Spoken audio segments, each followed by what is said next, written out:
You either die a hero or you live long enough to see yourself become the villain. Hey, Wolfpack, we are back with another surprise tiers list. And we're doing a list on another fan favorite DC villain we haven't talked much about, Two-Face, aka Harvey Dent, aka the Sloan guy, if he ever appeared in any stuff. But yeah, we're talking about Two-Face this time.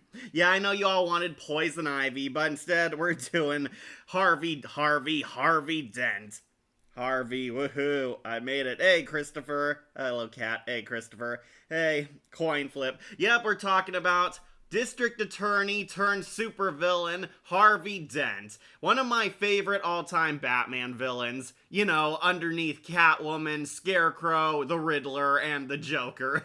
Yeah, Batman has a lot of cool villains, alright? Two-Face is definitely one of them. Yeah, I decided to do another tier list. Sorry, I planned to do this on Tuesday for that number 2 pun, but some stuff came up. I had a lot of errands, responsibilities. Yeah, you know what life is like. So we decided to do it today. Gonna do a short tier list, ranking all the portrayals of Harvey Dent. These are all the different media portrayals, and no, we are not counting cameos or Two-Face appearing for 5 seconds in random DC story. Big Bad Harv top rank. The White Knight, if you will. Yep, gonna be ranking every Two-Face who played a major to minor role in Batman media. So if you were hoping to get that 5 seconds of Two-Face from the Suicide Squad Hell to Pay, you're out of luck. Yeah, don't have technically every Two-Face, but all the Two-Faces who basically mattered. They had a role in the story, they played a part, and had at least more than 5 minutes of screen time. So a lot of famous Harvey Dents are on this list, from actors to voice actors, from Billy Dee Williams to Richard Mole. Got pretty much all the Harvey Dents who matter, or the ones that mainstream audiences are very much familiar with, and a lot of good choices for Harvey Dents, so we can get into that fan discussion. I appreciate that Gotham Harvey is here. How often did he even appear in Gotham, right? He had like 4 episodes out of 100. Yeah. Hey, Cat. Hey, Kira. Yep, so Two-Face. Got a lot of numbers appearing. Number 1, number 2. Yep, we're talking about Two-Face. So, I'll go over the basics if you don't know. If this is your first tier list ever, I will be ranking every mainstream portrayal of Harvey Dent up here on this tier list. Ranking all the character portrayals, how they were written, how they were designed, how they were acted, and if they did, our favorite Jekyll and Hyde villain Justice up here on this tier list, ranking them from top best to bottom worst. Up top in the S tier, we have Slick Twins. These ones, S tier, the masterclass Harvey Dents, the greatest supervillain of Gotham, if you will. All the Harvey Dents who did this character justice and are definitely fan favorites are going up here, up top, where they belong. Then, Awesome Shot. This one definitely did good, but not perfect, if you catch my drift. These were definitely Harvey Dents who had their moments, had a lot of great stuff going for them. I could definitely see a lot of people loving them. However, they didn't quite hit the bullseye for me. There was some criticism, some nitpicks most likely, some stuff that didn't elevate them any higher. They did good, but could have been better. Then we have Half-Baked, appropriately the mid, the mediocre, the Harvey Dents who were half good, half bad. Yeah, I know, funny considering that's his entire character, but yeah, you know what I'm saying. The Harvey Dents who had a lot of good going for them, but also a lot of negative qualities, some stuff that definitely held them back and didn't make them an all-star supervillain. Then, Bad Flip. These ones are the weak Harveys, the lame ducks. I could see other people giving them, some praise, but I'm not one of them. I do not like these Harves. I think they're weak. I think they miss their mark. Then at rock bottom, we have Big Sad Harv. These ones awful, 0 out of 10s, the decayed skulls, the worst portrayals of Two-Face ever, and tragically we might see 1 or 2 faces down here. But yeah, this is the F tier, the rock bottom. I have seen all these Harveys in action. I have not watched some of the shows like Gotham Knights, but I've seen enough clips to get my own thoughts out on them. So yeah, we're gonna be talking about all the mainstream Harvey Dents here. Lego Harvey is best. How is everyone? Hey, V Scorpio, you made it. Two guns, bitch. Love his character. Very tragic, very Dr. Jekyll and Mr. Hyde like. Yeah, that is his entire character. Hey, Kira, glad you made it. I'm also watching Hell Teacher Nube 2025 episode 4, where they make the Wolf's worst anime girl Miki Hosokawa. Yeah, Wolf does not like that. Wolf was supposed to join me on one of these tier streams, but Wolf has other stuff to do. Hopefully finishing that top secret project since it's been a month now. Cool.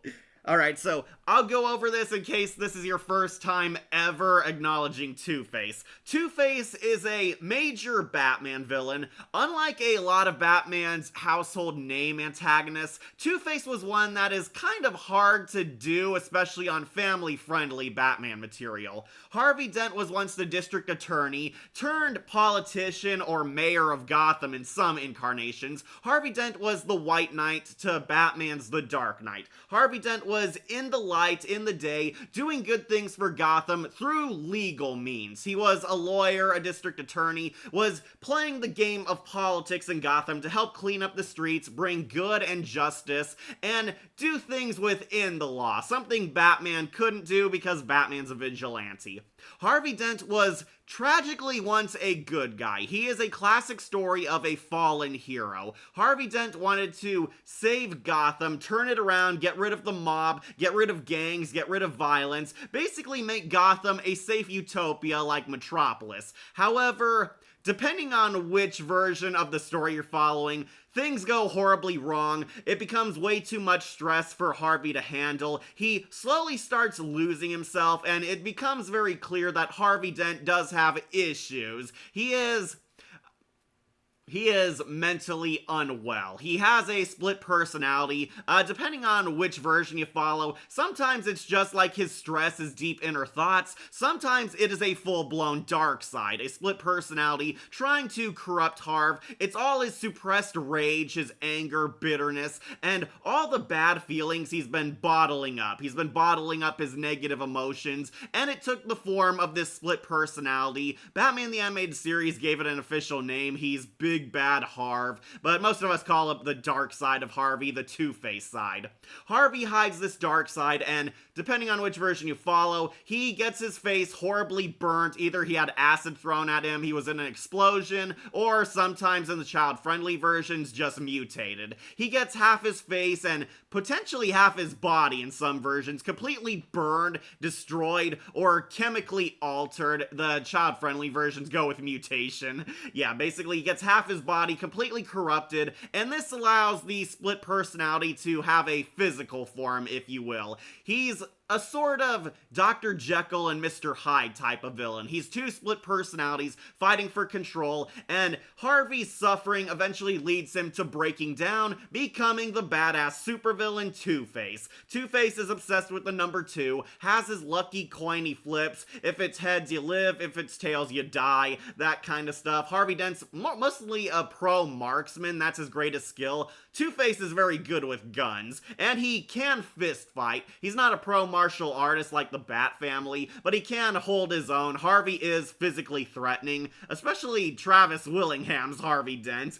Yeah, Harvey can't stand being a street fight, but he has his twin pistols, his 2 guns, bitch, which he can use to cap anyone almost as good as Deadshot. Harvey Dent is basically a gangster trying to take control of Gotham his way, and his good side and his bad side are constantly fighting each other. The good Harvey is still in there, but the split personality is telling him to do bad things, and Harvey has clearly crossed the line, mostly through Big Bad Harv. And Batman is constantly fighting him because Harvey Dent was once Bruce Wayne's greatest friend, and when he got his face destroyed, he became his greatest enemy.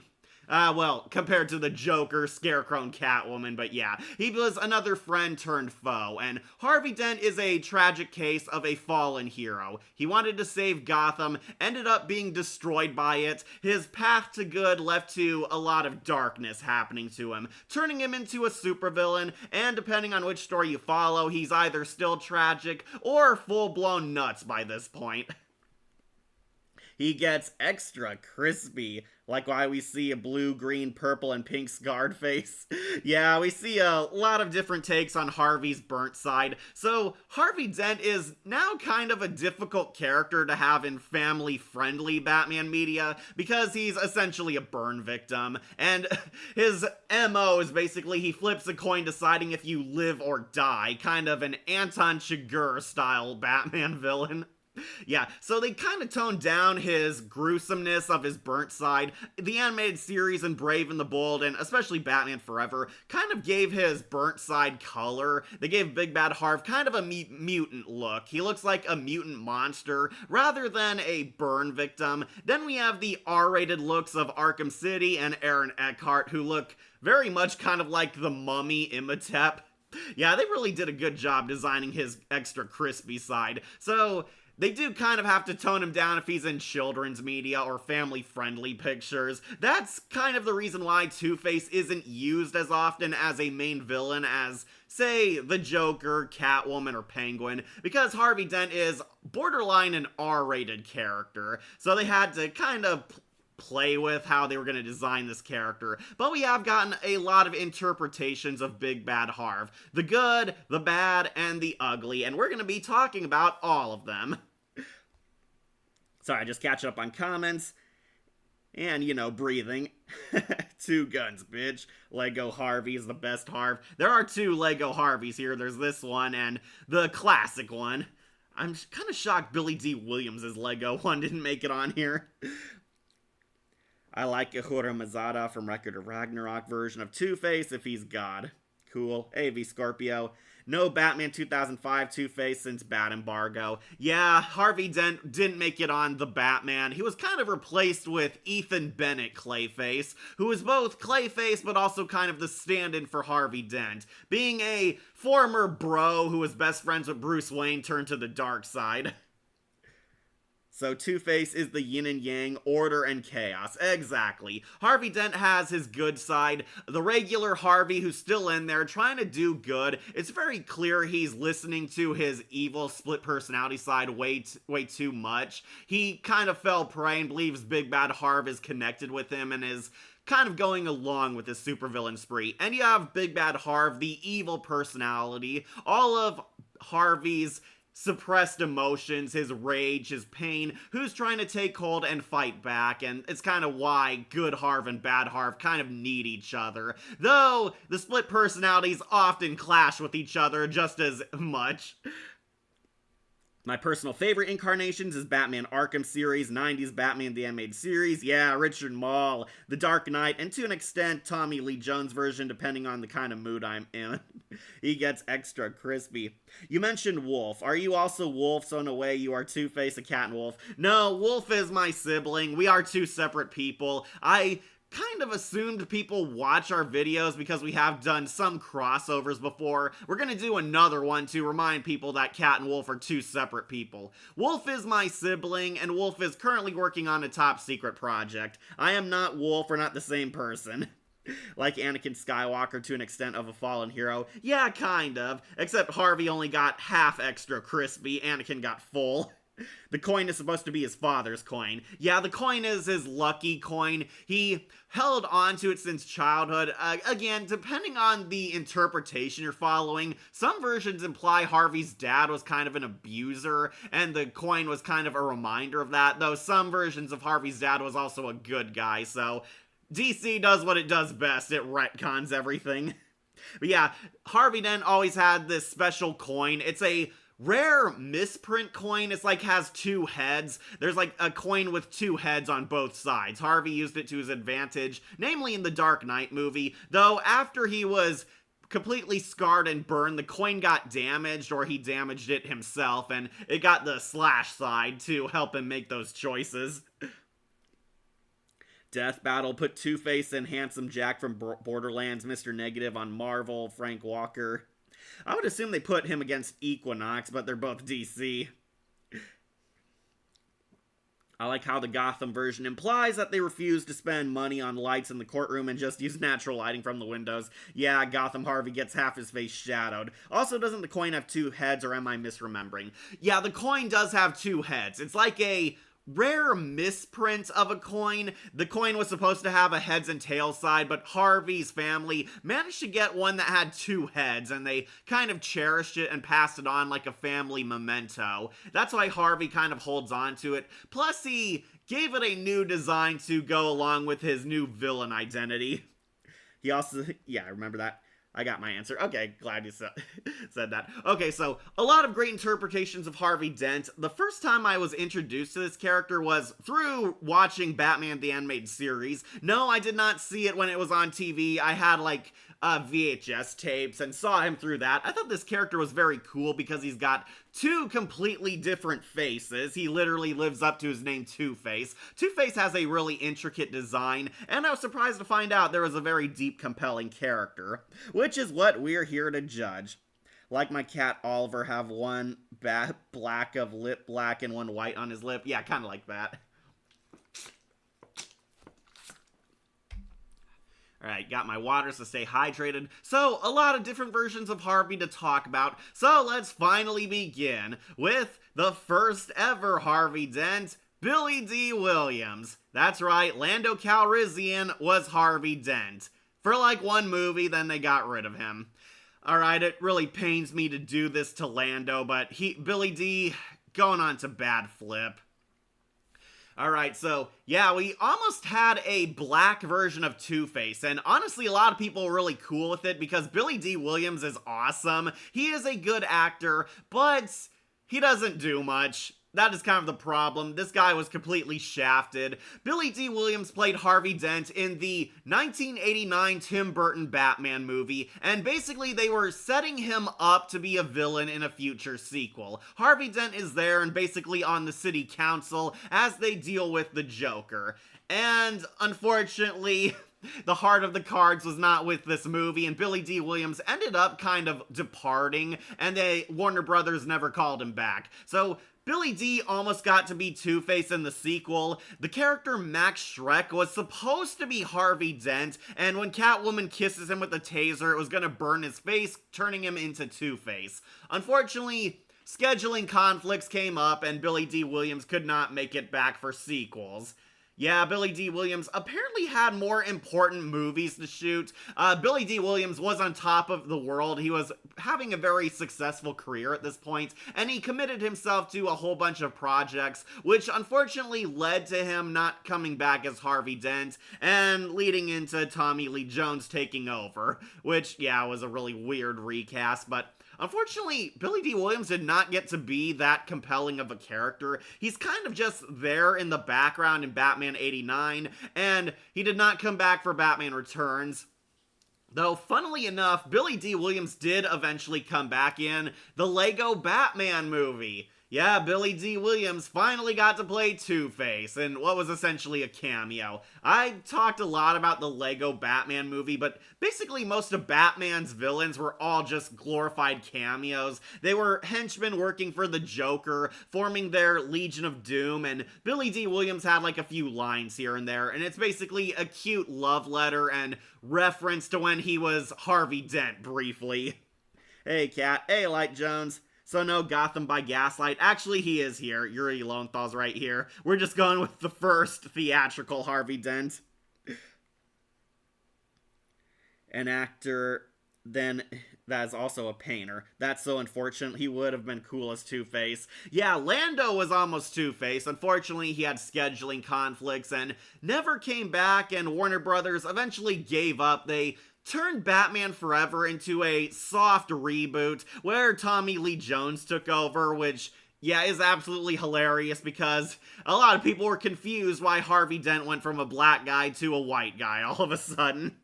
Heads or tails? Hey, Shadowlink, you made it. We're only knocking out Billy Dee Williams right now, who unfortunately have to put on to bad flip because he ended up not becoming Two-Face. Instead, they recasted him later down the line. Glad you made it, Shadowlink. We're not too far in. Just explained Harvey's origin and all the slots. Billy Dee Williams is our first one because he's the first theatrical Harvey Dent, so he's on bad flip. Scooby-Doo and the Skytown School. Oh, he was a cameo in Scooby-Doo and Guess Who. Yeah, I remember seeing the Batman episode. I don't remember Two-Face appearing in it, though. I love how Gotham by Gaslight used Harv, but I'll sing my praises when we get there.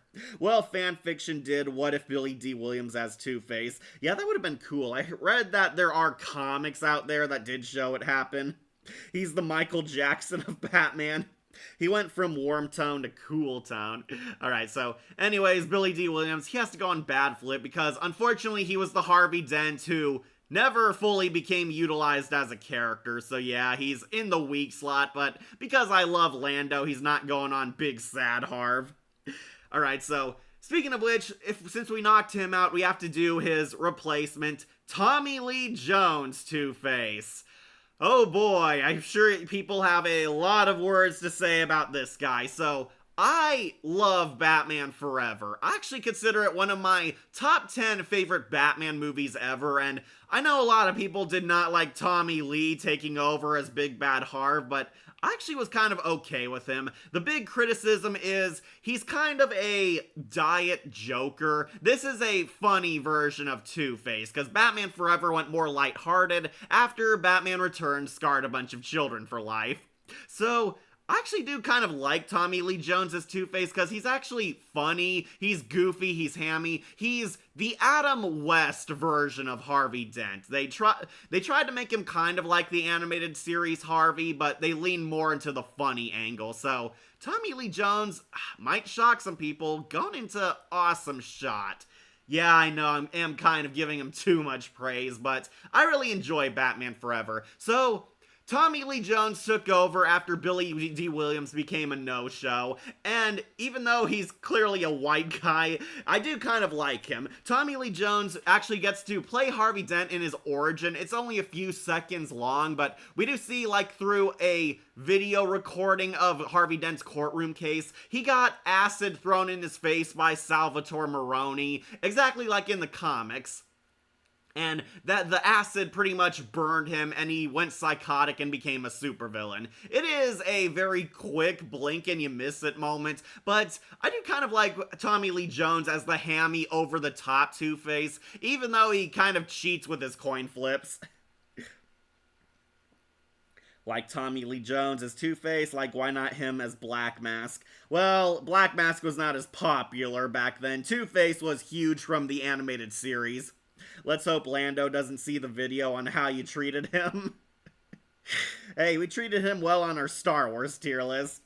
I admit the makeup on Major Chip Hazard looks alright, and the attire he's wearing is interesting to say the least, but I grew up on Batman Forever. Okay, so, yeah, Batman Forever kind of turned Two-Face into a more comic relief villain. They do still have his split personality, his obsession with the number 2. I like his 2 girlfriends, what was their name? Like, Sugar and Spice kind of girlfriends. Drew Barrymore is one of them, and some model is the Dark Side girlfriend. Yeah, Two-Face has 2 girlfriends, 2 cars, everything is split for his good side and his evil side. His home base is also split into 2 things. He has like this, what was it, what the Riddler called it? House and garden meets something. Yeah, House and Garden meets heavy metal or something like that. Yeah, he's got like an obsession with 2 different personalities, and I do have to give Joel Schumacher credit. You can tell he is a fan of Batman, especially the animated series, because Harvey Dent has his origin like the comics. He is made to look kind of like Richard Mall's Two-Face. They give him the weird pink face instead, I guess to kind of make it blend better with the cinematic visuals because the red sticks out more than the blue and the neon colors. And Batman defeats him exactly like how Harvey Dent is defeated in the animated series, where he's flipping on whether to kill the heroes or not, and Batman throws a bunch of coins up in the air and that causes Harvey to lose his mind. That actually was how Harvey Dent was defeated in the animated series. Alien Cubed is still the GOAT. Wait, wrong video. Yeah, wrong video, Light Jones.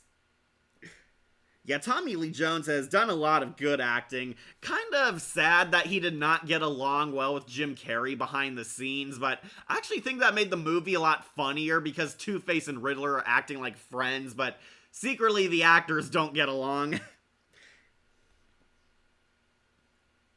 Yeah, he was Agent K in Men in Black 1 to 3, Colonel Chester Phillips in Captain America, the First Avenger, and Aram Collegian in Charlie's Angels.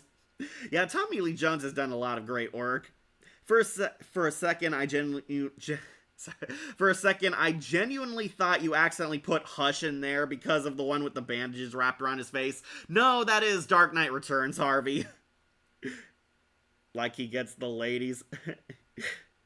Yeah, Spice, that was her name. They were Sugar and Spice. Yeah, Drew Barrymore. Everyone crushed on Drew Barrymore. Like I thought they are Harley Quinn in disguise. Yeah, they were kind of his perky female minions, kind of like how Harley Quinn was to the Joker. Yeah, this is what I kind of like about Schumacher's movies. Even though, say what you will about Batman and Robin, how awful it was, it's very clear Joel is a fan of Batman. He likes the comics, he loves the cartoon, and he pays a lot of tributes to Batman stuff. Even though the quality of his movies are debatable, it's very clear Joel actually enjoyed Batman and DC, which is kind of why I give him some credit for Batman Forever. Batman Robin had its moments, but yeah, the bad did kind of overshadow all the good. Hi, it's Cool Show, just changed my name for funny. Miku Century 12, cool name. I think Sugar and Spice were created to help make Two-Face tolerable. Or, you know, to get male fans in the seats because they killed off Catwoman. Except the animated series, Two-Face didn't die. Yeah, that was the key difference. Val Kilmer is totally okay with murder. So, Batman is sort of coming back to being the traditional Batman in the Forever movie. That's my big defense. The biggest problem Warner Brothers had with Tim Burton is that his Batman movies were too dark and scary. Batman Forever and Batman Robin were too cartoonish and childish. Yeah, that was the problem. Joel Schumacher's Batman movies went in the polar opposite direction, which created the polar opposite problems. While a movie could be criticized for being too dark, depressing, and not fun to watch, being too lighthearted, stupid, and goofy can also be a painful watch, especially if you watch Power Rangers Turbo. Yeah, you can go too lighthearted and silly to the point where the movie's just too dumb. That's kind of the problem the MCU is facing too. It's just too goofy, everything's a joke, and you can't take anything seriously. That was the big problem with Batman and Robin. I will defend Forever does have some good moments still. Hey, Miku. Yeah, I saw you. That was the biggest one we had with it. Yeah, Joel. And I would like to apologize. Yeah, Joel Schumacher is a pretty nice guy in real life. He took all the criticism in stride, so clearly there is a likable director there. I wanted to date Sugar, but I wanted to beat up Spice because her attire is dominatrix, and I have a large hatred for them. Not a Catwoman fan, huh, Anime Night? Batman was forced to kill Two-Faces. They're the only redeeming quality of Batman Forever. Yeah, Two-Face does die in this movie. Joel has tweeted and joked online that, oh, actually Harvey Dent is totally alive. It's like, bullcrap. He fell like 50 stories high into the death spike pit in the water and drowned. It's like, no, he is dead. He is so dead. But Joel at least likes to troll people with it that, oh no, Harvey Dent's alive. Yeah, BS. I see Gabriel Gress becomes Two-Face but got Cataclysm. Alright, whatever. Alright, so anyways, if you don't know, Batman Forever, Two-Face and the Riddler team up. Two-Face is kind of the head honcho villain in town because most of Batman's rogues are kind of dead. Joker's gone, Penguin is gone, Catwoman mysteriously disappeared and will become Halle Berry in a movie. So Two-Face is kind of the head criminal right now. Two-Face is ruling Gotham, attacking banks, scaring the citizens, robbing people, and eluding Batman. He's kind of the main villain up until the Riddler undergoes his villain origin. The two team up, and it's very clear the Riddler is definitely the main antagonist by this point. Two-Face is kind of his muscle, his number two guy. Batman Forever inspired the Lego Batman video game where Riddler and Two-Face work together. They're both kind of the one one villain team up that actually work. Two-Face is all about chance and making choices, and the Riddler is basically a question mark man, a game show host who loves asking questions. So these two actually do make sense as a team up, which is why I kind of like Batman Forever. They're the one team up that actually does work. Two-Face and the Riddler actually get along, they rob banks, they build up Enigma tech and fund his stupid box. However, Two-Face wants the Bat dead. He very much wants Batman gone to stop interfering with him. Basically, old school villain, they want the hero gone so they can be free to be evil and rob and murder and do whatever they want. He's backing up Riddler more so out of pragmatic villainy because they need each other. It's very clear he does not like the Riddler's plan of sparing Batman, which gave them interesting character chemistry and dynamic. I do love their banter in this. Wait, don't kill him. If you kill him, you won't learn nothing. Yeah, very clear. They both want Batman gone, but the Riddler wants to do it through his villain theatrics. Two-Face is going along with it because he wants him to suffer. They find out Batman is Bruce Wayne through the box. Then they fight on the Riddler Island, which I think is a cool set.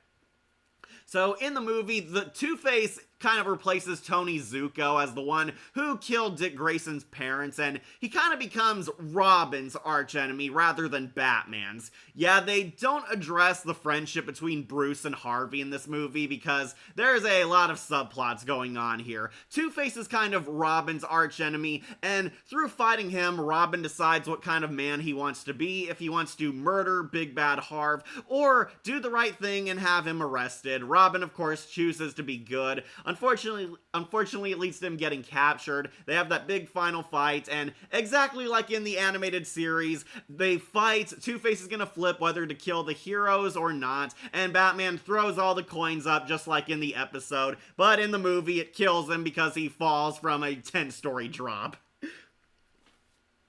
Works better than Mr. Freeze, Ivy, and Stupid Bane? Absolutely. I never said I hate Catwoman, just dominatrixes. Well, Frank Miller made Catwoman a canon dominatrix. Maybe he pulled an animated Joker. Like Miki Hosokawa is Wolf's version of female Two-Face and his nemesis. No, I'd say Miki is more so as Harley Quinn.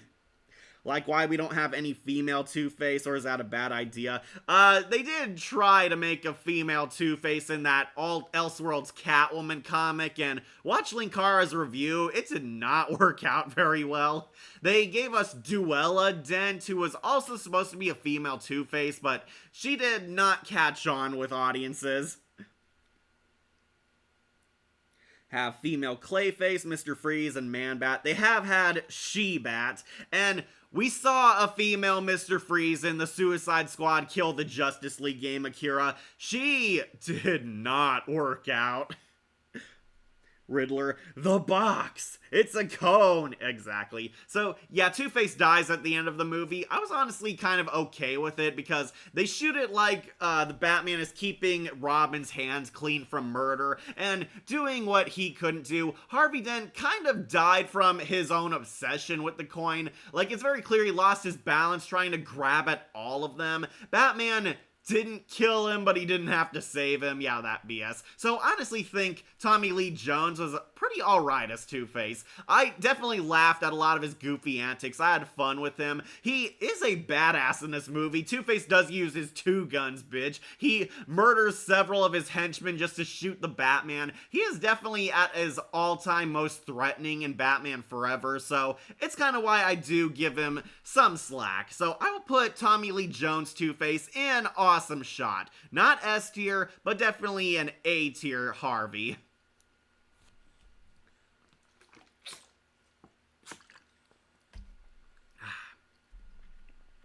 Didn't she become Joker's daughter or something? I distinctly remember her wearing Joker's face. Duella Dent? Probably. I just haven't reread those comics. Not Killer Frost, right? Because Killer Frost is a completely different character than Mr. Freeze, and it would have made sense to use Killer Frost. Like Batman just kills 3 villains and put 1 in jail. Well, he does capture Mr. Freeze and Poison Ivy next movie. Here's a question. Who was Two-Face's number 2 girl, Sugar or Spice? might have to go with Spice, because we actually see her robbing places with Harvey, while Drew Barrymore poses as Edward Nygma's girlfriend.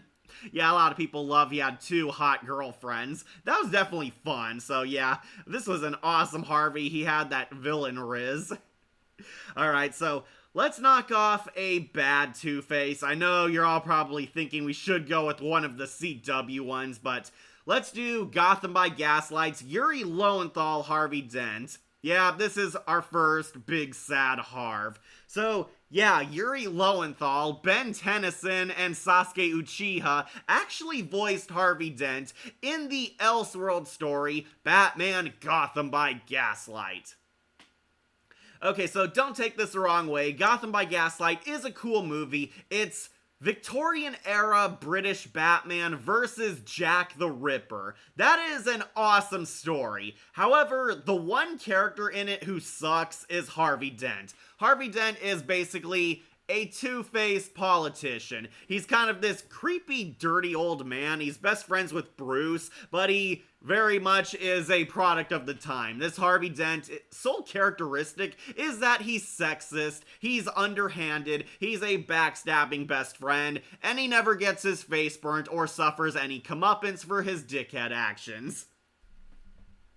I can't believe they actually used Jack. Where is everything nice? Okay, read that one.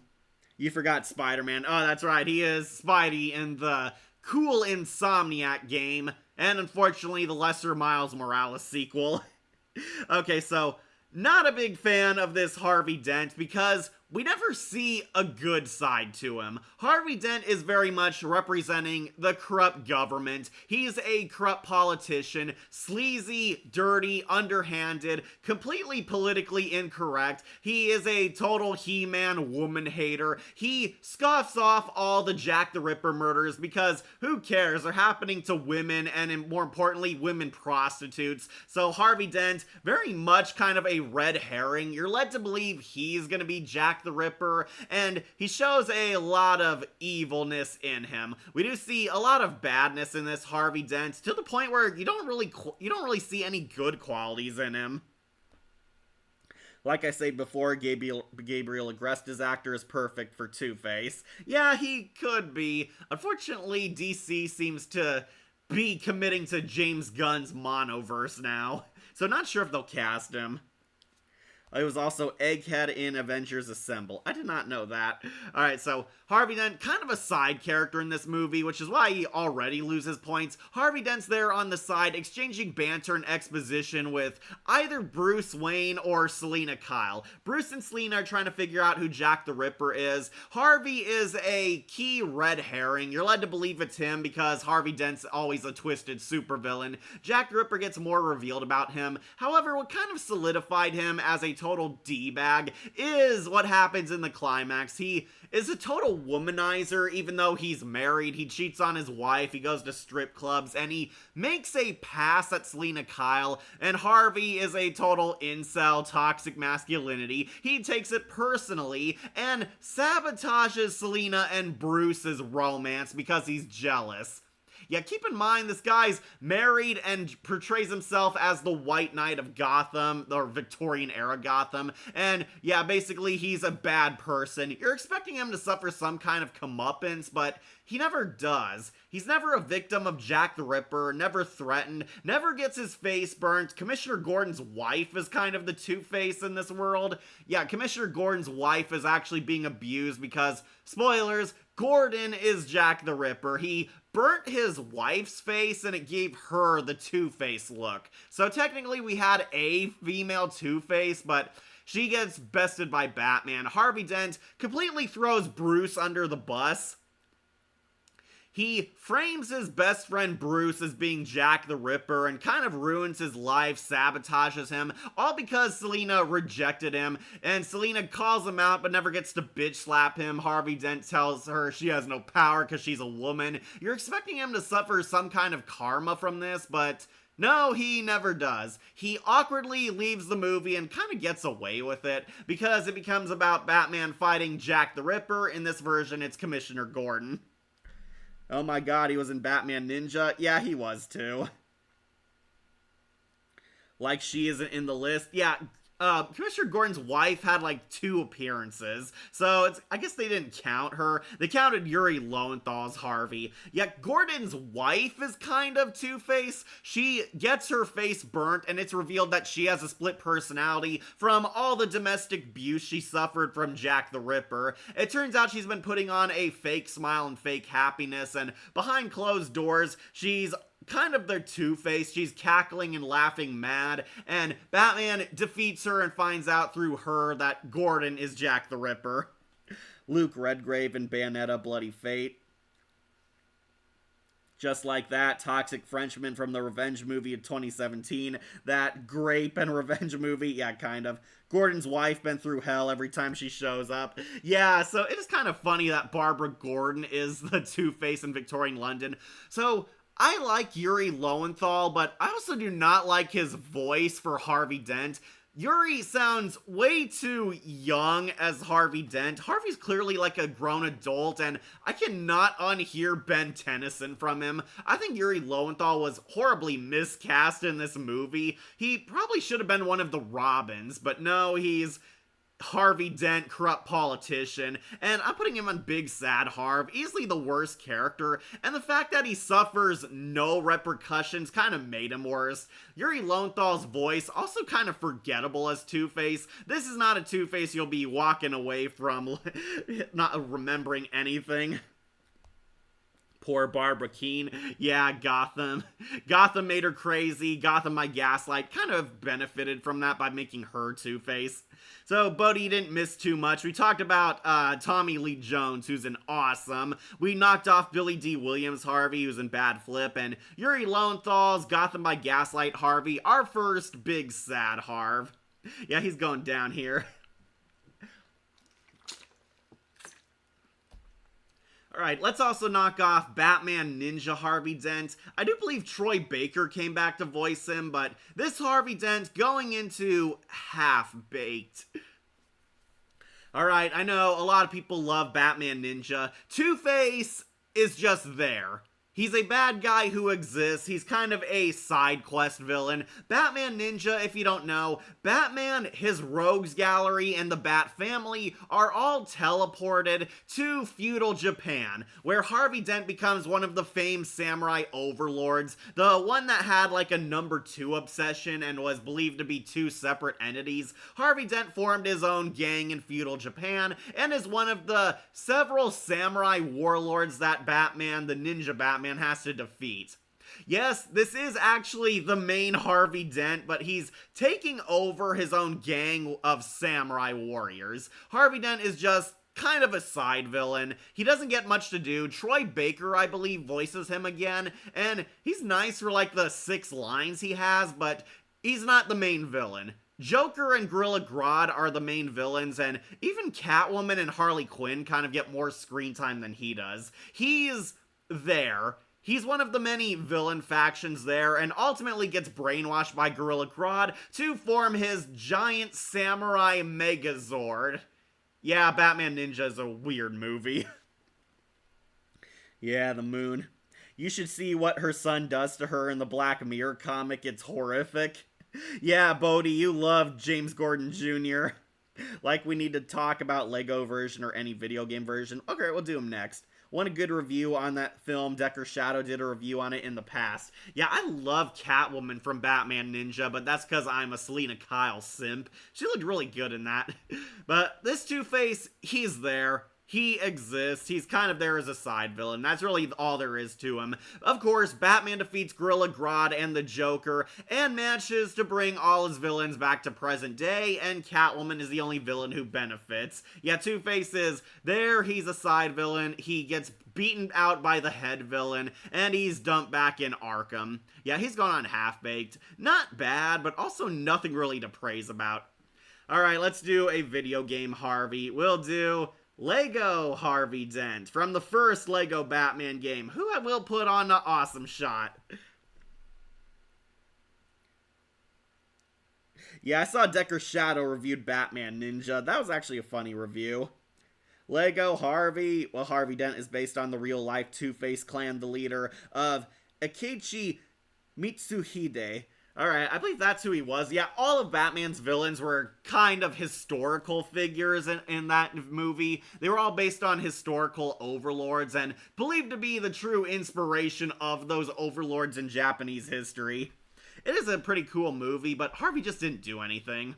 Anyways, Lego Harvey Dent from the first Lego Batman game. I really loved this video game growing up, and playing as Two-Face and the Riddler in their team-ups was ultra fun. So, Two-Face doesn't really speak all that much. If you ever played the old Lego games, they all talk through like grunts, facial reactions, and emotional reactions. Harvey Dent is there. I believe they tried to make him look like Billy Dee Williams, but his story is very much the Batman Forever plot. If you played the first Lego Batman game, it is a love letter to everything Batman, and all the villain plots are basically the Tim Burton Schumacher movies. The Joker is taking over town and you fight him in the big cathedral. The Penguin and Catwoman team up for the Batman Returns storyline, and Two-Face and Riddler become partners for the Batman Forever segment. Yet, Riddler's is pretty much the Joel Schumacher saga. They cram them all together, and technically this is the first campaign you can beat, but it is pretty fun.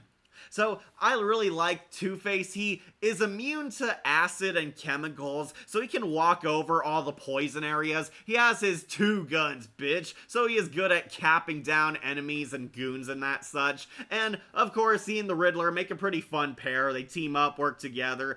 I'm trying to remember. Two-Face is actually there in the final mission. You have to fight a dual boss fight. Harvey Dent and the Riddler are both robbing a bank, and you basically take them out together. Or you can play the villain side of the story, where they're both going around carrying out the Riddler's mission to do the ultimate heist with his box.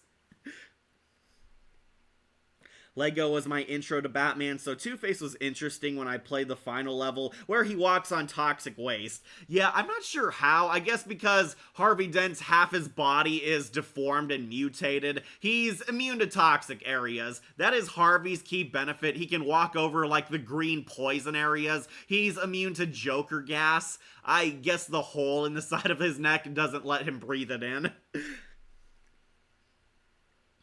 Sorry, just catch up on comments. Like, I once played that level, but why the game made him toxic waste resistance? Yeah, that is kind of weird. I guess because, in the Riddler's lineup, most of Riddler's allies are not immune to toxins, other than Harvey Dent and Poison Ivy. Wait, was Mr. Freeze also immune to toxins? I think he was. Yeah, Lego Two-Face is also immune to toxins. Yeah, Riddler got most of the people who were immune to it. I'm kind of surprised Clayface wasn't, because he's literally a mutant monster, but whatever. Love the Lego games growing up, including the Lego Rock Raiders, all the good Lego games, PC or console. Like I see his black and white tuxedo, except the sequel with orange and purple tux. Yeah, they gave him a redesign. I'm not sure, I guess to coincide with the Lego Batman movie. Yeah, his car is the armored truck. I actually did have the Lego set growing up. Lego Batman actually did release sets, and I did get the Two-Face one because Two-Face is a cool villain. Two-Face has his armored Two-Face bank truck. It's like an armored bank transporter converted into like an attack car. And yeah, he gets the racing level. You're fighting Two-Face in the Batmobile, and you're fighting in the streets of Gotham.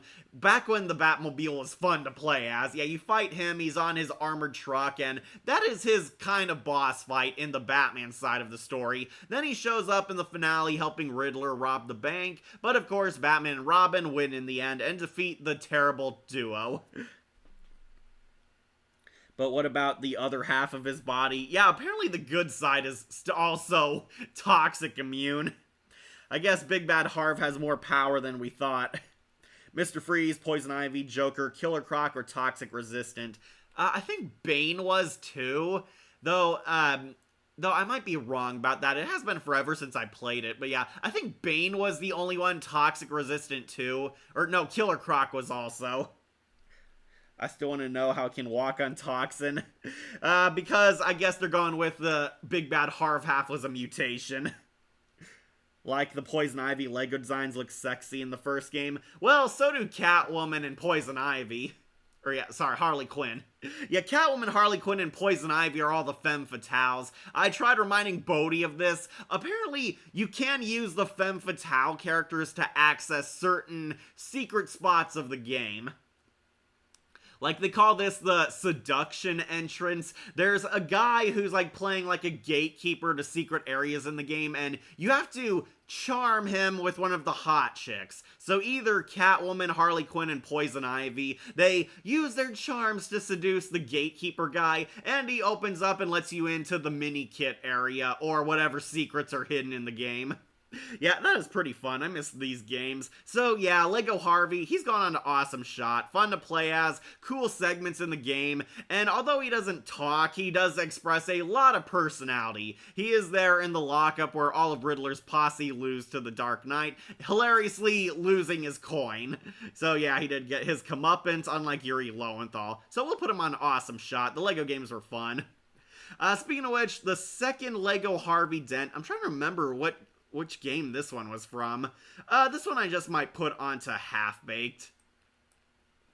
Yeah, they gave Harvey a redesign. Not sure why. He has an orange suit now, and they made his face a lot more purple. I guess it was supposed to look blue like the animated series Richard Mall, but kind of overdone the color shading.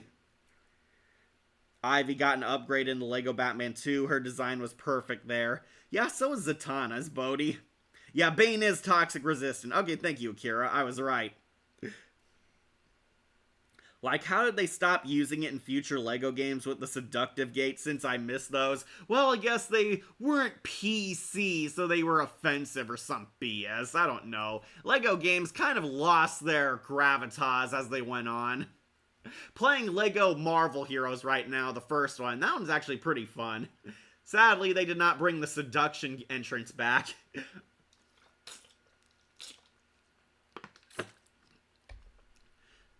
Alright, so this Lego Harvey Dent, we'll put him on to Half-Baked. He was alright, not too much to say. He's kind of one of the villains who's there, interacting with the Legion of Doom, fighting Batman. Again, kind of a side character like Batman Ninja Harvey. Not too much to say, we'll put him right smack in the middle. That is Lego Batman 2's design, thank you, Bodhi. And the sequel have the tow truck. Was used in the 2012 set with a small bank and his truck, which was turned into more of a Humvee. Yeah, I did not like the vehicle battles in Lego Batman 2, so yeah, he's gone on to Half-Baked. Like, why a tow truck? Like, why not a police car? Well, I guess they wanted to add a variety in the enemies, so we'll put him on to Half-Baked. He's kind of not even the main villain. It's the Joker and Lex Luthor, so yeah, he's there. Just like Batman Ninja, not too much to say about him. Definitely a decent portrayal. Alright, so I've been looking forward to this one for a long time. Let's talk about my other most hated Harvey Dent. Beware the Batman Harvey. Yes, do you guys remember this show? Beware the Bat. Well, apparently, Harvey Dent was the second antagonist halfway through the season, voiced by Christopher McDonald, of all people. If you don't know who that is, Christopher McDonald is the idiot bully from the Happy Gilmore movies and the Hourglass from Superhero movie.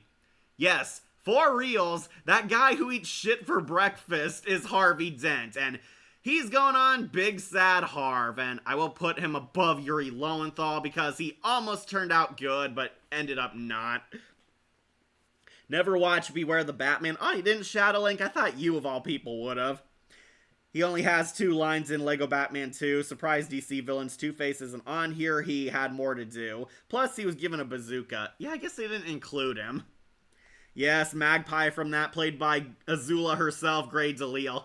Okay, so Beware the Batman tried to shine spotlight on some of Batman's obscure villains. We got to see Professor Pig, Magpie, Anarchy, Mr. Toad, and Lady Shiva. Then they kind of gave up on that halfway through and brought in Batman's main faces, starting with Ra's al Ghul, technically, but then came Harvey Dent.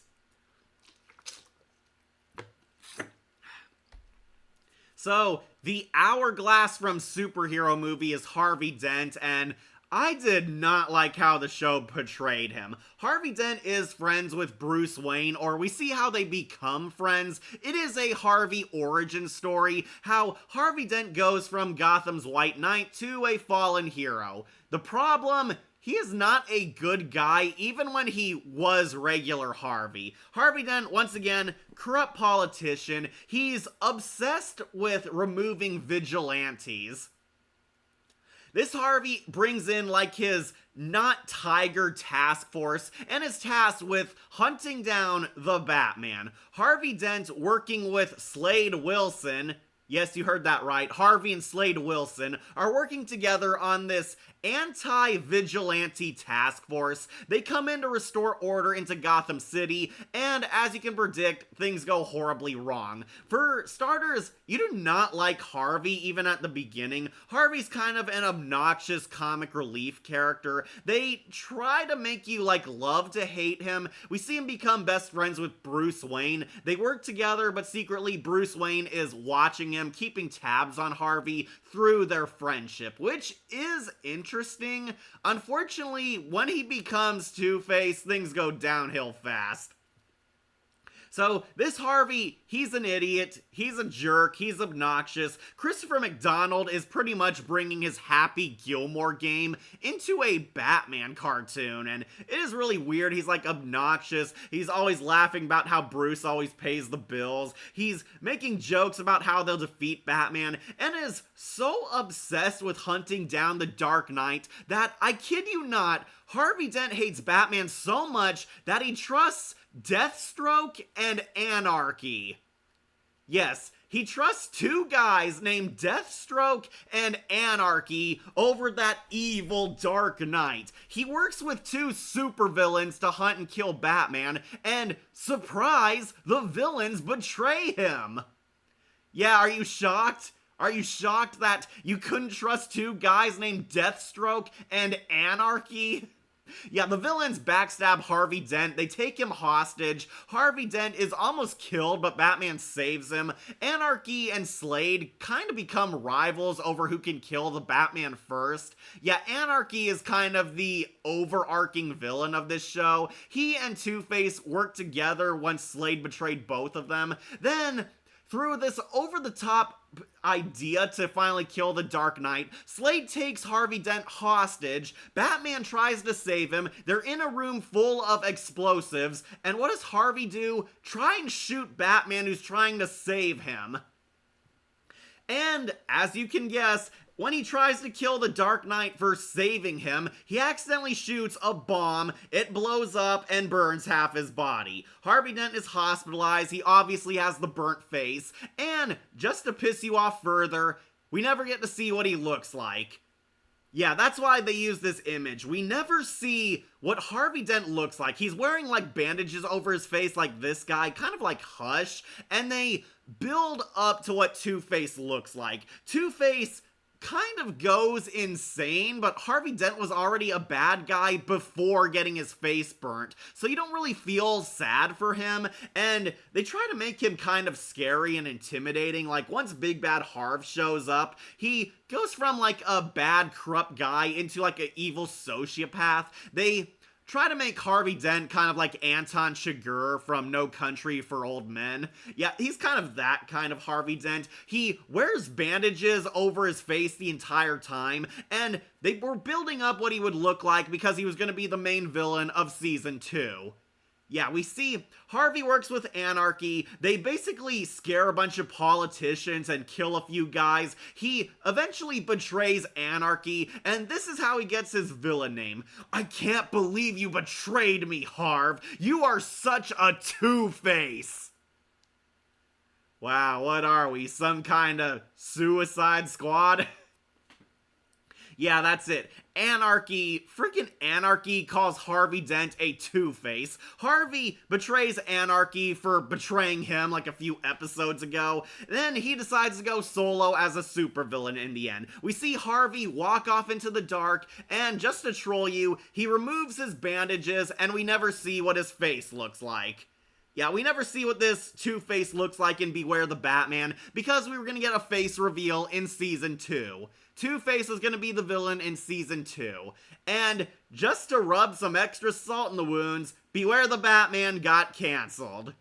Yeah, so we never got to see him. So that was the end of Beware the Batman. Two-Face got his origin story, and he was going to be the villain of next season, which is never happening now because DC threw this cartoon away. Yeah, he was also Rick in the Mr. Motivation episode. I did point that out. That was a funny episode. Though Lego DC villain's design isn't that good either. His burnt face is deeper purple and he's wearing a pink tuxedo. I guess they wanted to make him look like Tommy Lee Jones through that, but the orange side did not go well. Hi, you eat shit for breakfast? No. Yeah, Christopher McDonald, I think he was horribly miscast as Two-Face. Yeah, the idiot bully from Happy Gilmore is our Harvey Dent. That was very bizarre. I wouldn't say it's up there with Jesse Eisenberg's Lex Luthor, but it really comes close. I know, since Magpie. Yeah, I like why Magpie replaced Catwoman, to the point where Grey DeLisle also voiced her. I guess they wanted to have their own sexy femme fatale character, but they did not want to use Selena or Pamela because they were too popular. Beware the Batman tried to bring the obscure villains into light, and I almost liked this Two-Face, particularly in the finale, but they kind of troll us and never show what his face looks like, and he ended up being very forgettable. He was also the president of the United States in Spy Kids 2. That's right, he was. And he was Harry Stifler, the Stifler dad, in American Pie Presents The Naked Mile, and Beta House. Yeah, he was funny in that. And Mirror Knight and Ultraman Zero, The Revenge of Bella. Okay, Christopher McDonald is a good actor. As a comedian, as a serious bad guy, I do not think he was very good. Why did they get Christopher McDonald? Well, I think it was because he voices Jor-El in Superman the Animated Series, so they wanted to bring back a lot of veteran DC voice actors on the show. Also, Captain Nemesis and Ben 10 Ultimate Alien. Oh, that was him? I'll have to watch that again. My theory is maybe blue or green. Yeah, what do you think Harvey Dent's face was going to look like? Would he look green? Would he look like the classic blue? Or were they going to make him look like Tommy Lee Jones, given the pink face? Tommy Lee wasn't bad. I liked the performance, but I didn't like the makeup for his burnt face. 90s era effects, no excuse. Yeah, exactly. That movie came out the same time Demon Knights was out. Hi, what did I miss? Hey, Bat Kid, we're finishing Beware the Batman's Harvey Dent, who I think was bad. Yeah, Christopher McDonald's Harvey Dent is on Big Sad Harv, next to Yuri Lowenthal's Harvey Dent. Then Bad Flip, we have Lando, Half-Baked, Lego Batman 2 Harvey, and Batman Ninja Harvey, because these two weren't bad, but they didn't do much. And awesome shot so far, Lego Batman 1 Two-Face, and Tommy Lee Jones, who I did not think was that bad. Also, the father to Frodo Baggins from The Faculty. Oh, man. Christopher McDonald. Like, why not Christopher McDonald play the Joker? They really were obsessed with Mark Hamill back then. I think Jeff Bennett or Troy Baker should take over as the Joker. Anyways, Christopher McDonald's Harvey Dent was a horrible, horrible miscast, and Beware the Batman did not do this character well. I almost forget that Two-Face was supposed to be a main villain on the show. That's how forgettable he is. And the fact that we never see his face was also a complete spit in the face to his fans. So he's going on Big Sad Harv. Alright, who to do next?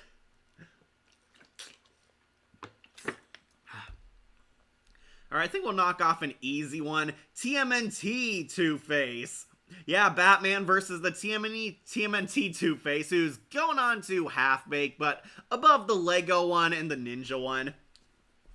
Yeah, remember Batman versus the Teenage Mutant Ninja Turtles? Well, Harvey Dent is in there as one of the foes they fight at Arkham Asylum. Okay, so Two-Face is not the main villain. He works with the Joker during, what else? Arkham Asylum Prison Break. And I love this part of the movie, so The Ninja Turtles are tracking the Shredder. Shredder is working with Ra's al Ghul, and they formed a bargain with the Joker. The Joker would get mutagen in exchange for some intel. The Joker gets mutagen, and he mutates all of Batman's classic rogues gallery into Teenage Mutant Ninja Turtle monsters. Harvey Dent gets 2 hyena heads. Yeah, that's really the extent of it. He gets like 2 different Wildcats, and I do kind of like it in a grotesque sense, but he was kind of cheated a good mutation like everyone else. Like, Scarecrow turns into this toxic crow that flies and spreads fear gas. Poison Ivy turns into a giant plant monster, albeit stuck to the ground. Bane becomes a cat boy. Mr. Freeze becomes a polar bear with his ice gun.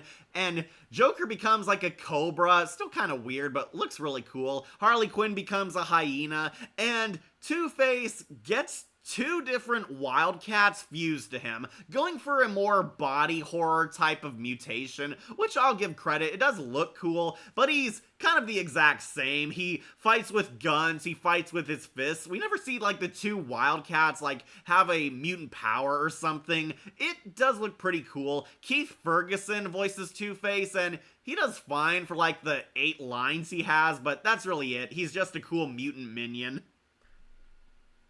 Yeah, Keith Ferguson, Blue Regard Q Kazoo is Two-Face. Kat, do you think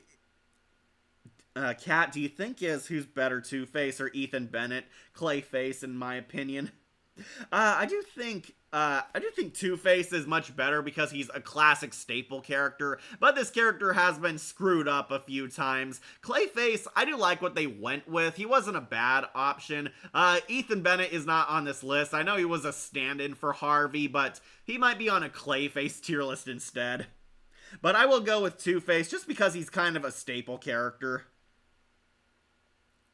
Though, no disrespect towards Ethan Bennett, he was also pretty cool.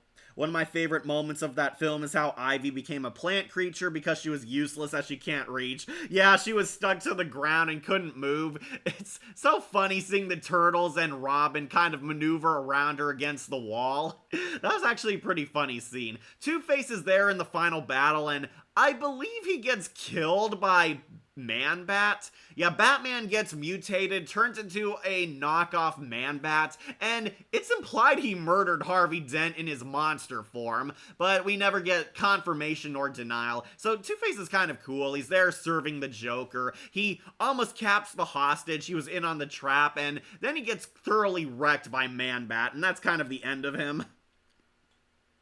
Batman the Brave and the Bold, and nice homage to the scrapped idea of Adam West Batman villain, since it would be too scary for kids back when my mom and dad were growing up in the 60s. Definitely an interesting mutation for him. Yeah, that's kind of why he wins points. It is a cool design, I'll give him that, just not too much going on as a character, so we're gonna put him on half-baked. But he'll go on top of that list just because the design alone is what makes him stand out. Also, why a cat, then a wolf or a fox? Yeah, that is kind of weird. I would expect Bane would have turned into a bear, but Mr. Freeze was already kind of the bear, so they turned him into kind of like a jaguar or something. Since I see Tamameo as the Two-Face of Hell Teacher Anube, like it's funny, like Ivy didn't turn into a praying mantis or a plant bug. Yeah, well, Poison Ivy's already been a plant person, so I guess a giant Venus flytrap was kind of an homage to Little Shop of Horrors. Yeah, Bodhi, I know you're still afraid of that movie. Okay, so yeah, we'll put him on half-baked. Not too much to talk about, so he'll go right smack in the middle. Definitely an awesome design, and Keith Ferguson's a good actor. I just wish he got to do more. Alright, let's get another bad Harvey off this list. Let's do Gotham Knight Harvey Dent. Who is going on rock bottom, big sad Harv?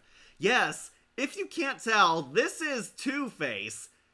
As you can see, his design is also easily the worst. This is Gotham Knight Harvey Dent. He's a corrupt district attorney in Gotham. If you've never seen the Gotham Knights TV show, not the video game, the CW show, it is as bad as everyone says. It's a low-budget, crappy teen drama superhero story. We're following the Bat family, and when I say the Bat family, I mean all the obscure members. We're like following, what was his name? Like one of Bruce's other foster children, or like Turner Hayes or something, or following Harper Row. Basically all the unimpressive sidekicks. They're trying to solve what happened to Bruce Wayne because Batman is dead in the CW. Yeah, Bruce Wayne died off screen, and the Bat family sidekicks are taking over, solving the crimes in Gotham, and Harvey Dent turns out to be the twist villain who orchestrated Bruce's death, and he gets his face turned into like half silly putty. Yeah, if you can't tell, his face kind of looks rubbery. They slope his mouth and gave him a shaved haircut. Yeah, this Harvey Dent sucks. He's going on Big Sad Harv easy. Harvey from Gotham was more convincing than this series CW. Yes, Misha Collins. Low budget is putting it lightly. Yeah, try zero budget. They sort of give him like makeup and like put mush on his face. It's supposed to be like melted by acid and quote unquote realistic. And by realistic, I mean lame. This is a lame Harvey Dent, and don't worry, he also fails as a supervillain because it's the CW. Yeah, Misha Collins played him. Is his Gotham Knight actor. Yeah, that's him. He was Castile, Jimmy Novak himself, Leviathan, Lucifer, Cosmic Entity, and Supernatural. Yeah, he is a CW veteran actor. The actor does not do a good job, but by Jove, the writing and the effects do not do him justice. He is easily the worst Harvey on this list, and Gotham Knights is a shit show, so of course they have a shit Two-Face. Bro has Walking Dead zombie quality burnt face. Yeah, The Walking Dead has better effects than this, Bodhi. Yeah, he's going on Big Sad Harv. Just look at this. You can't even tell his face is burnt. This is easily the saddest Harvey yet.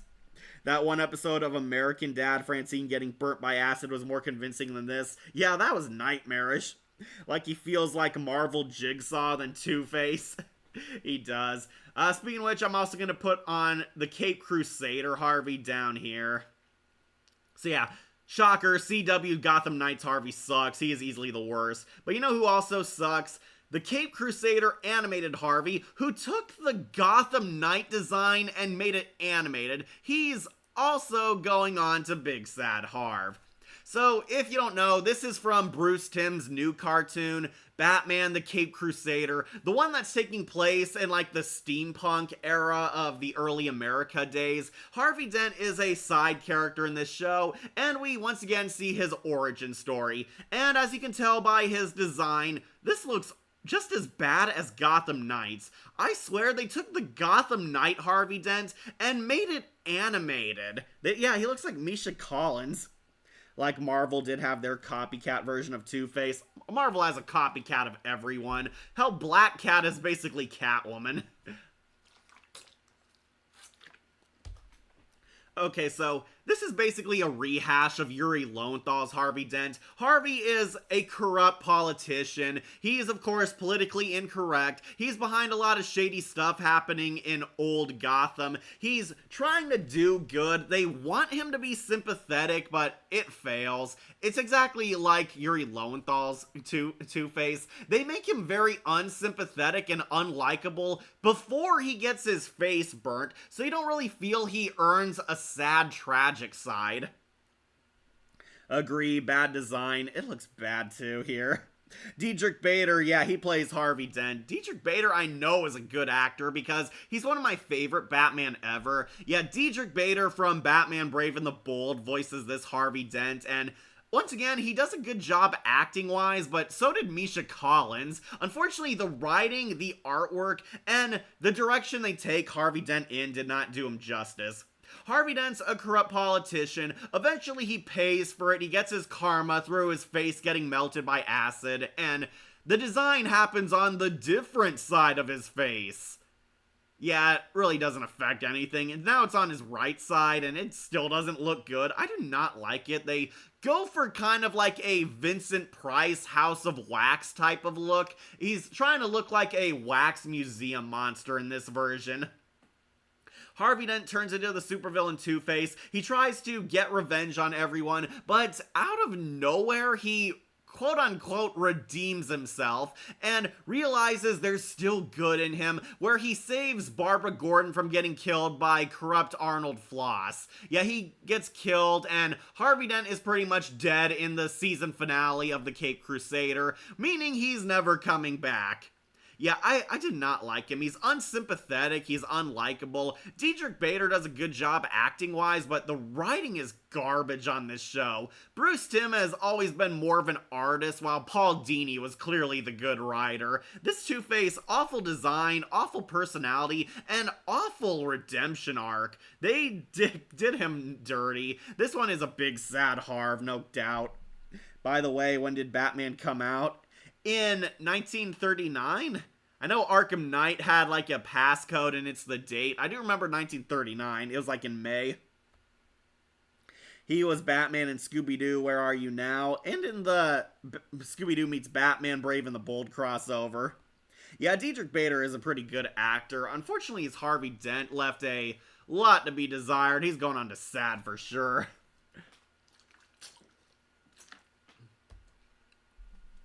Speaking of which, also knocking out Harvey Dent from Joker, Fully Adieu. Yes, Harvey Dent is in the Joker, the Joaquin Phoenix sequel, and also going on to Bad Flip. Okay, the guy playing him does not do an awful job, and this is not a bad interpretation of the character, but it's kind of weird seeing him in this movie.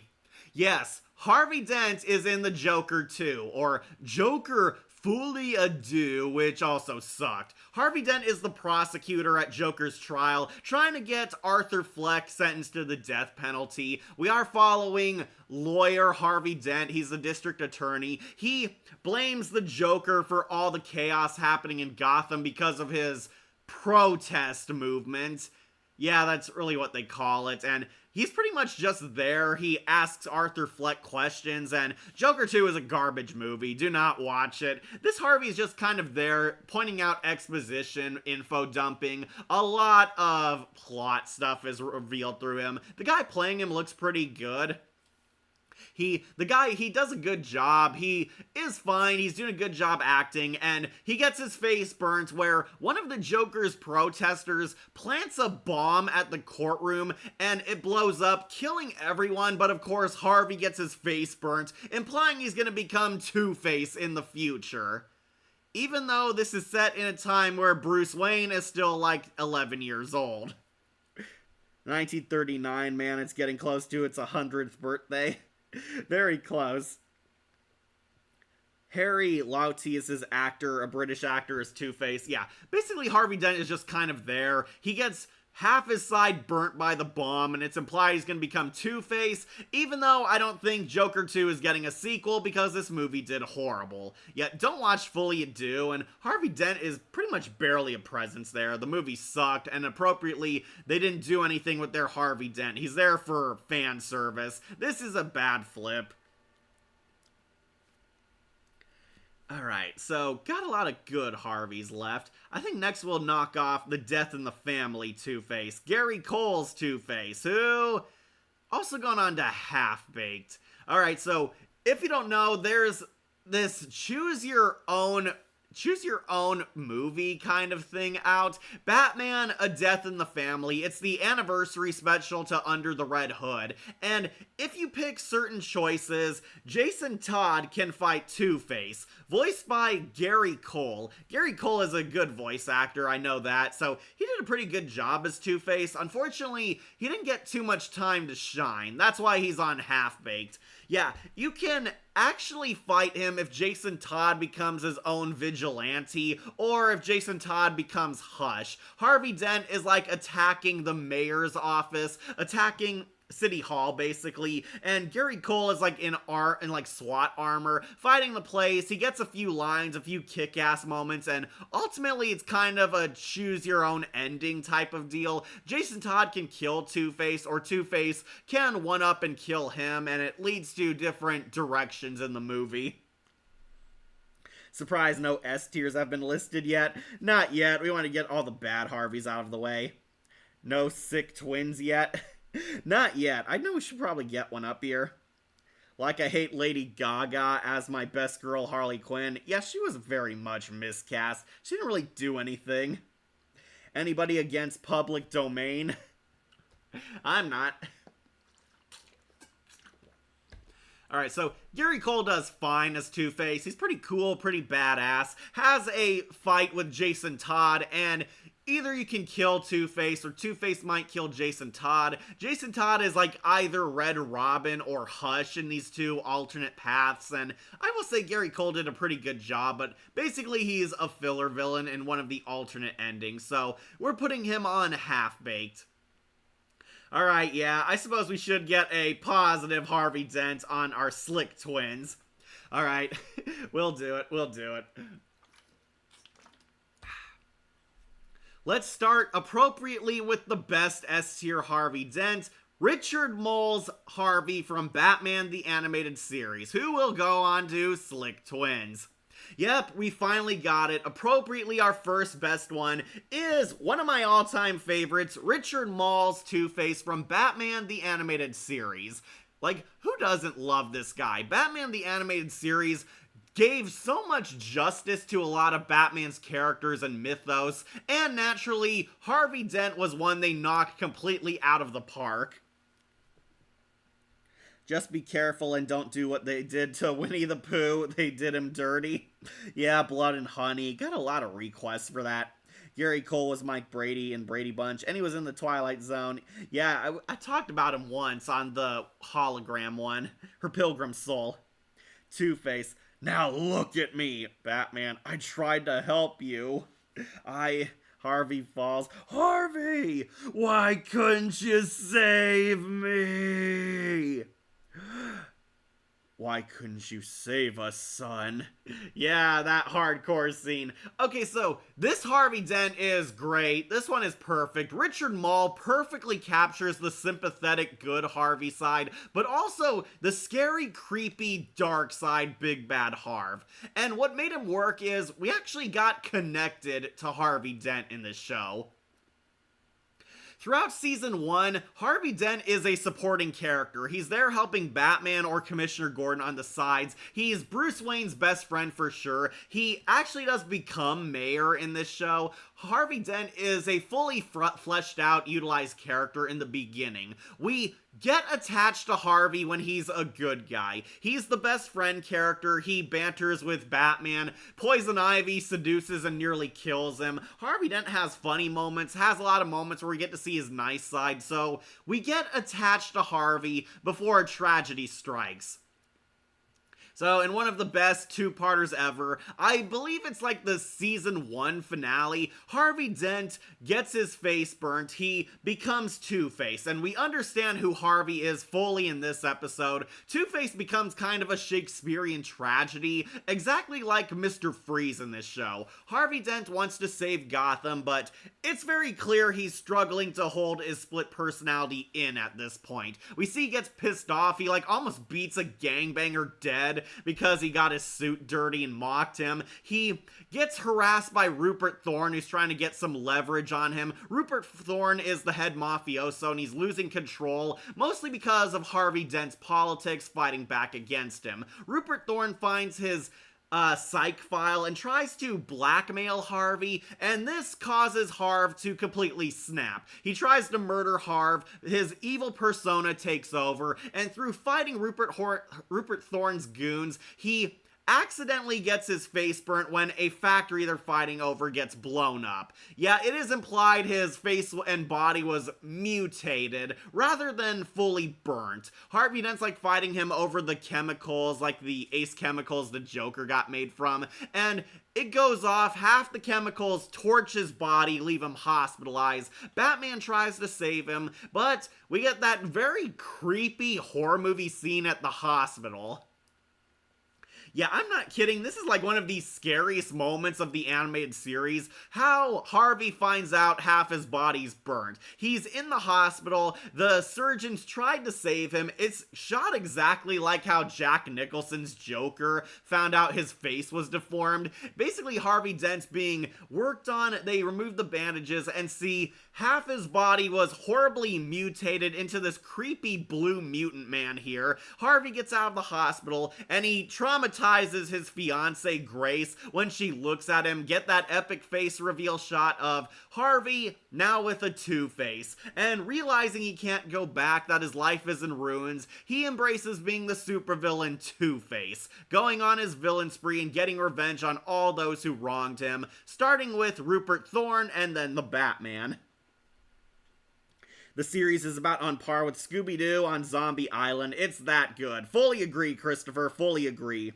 Yeah, he was also Two-Face in Brave and the Bold, until James Remar took over.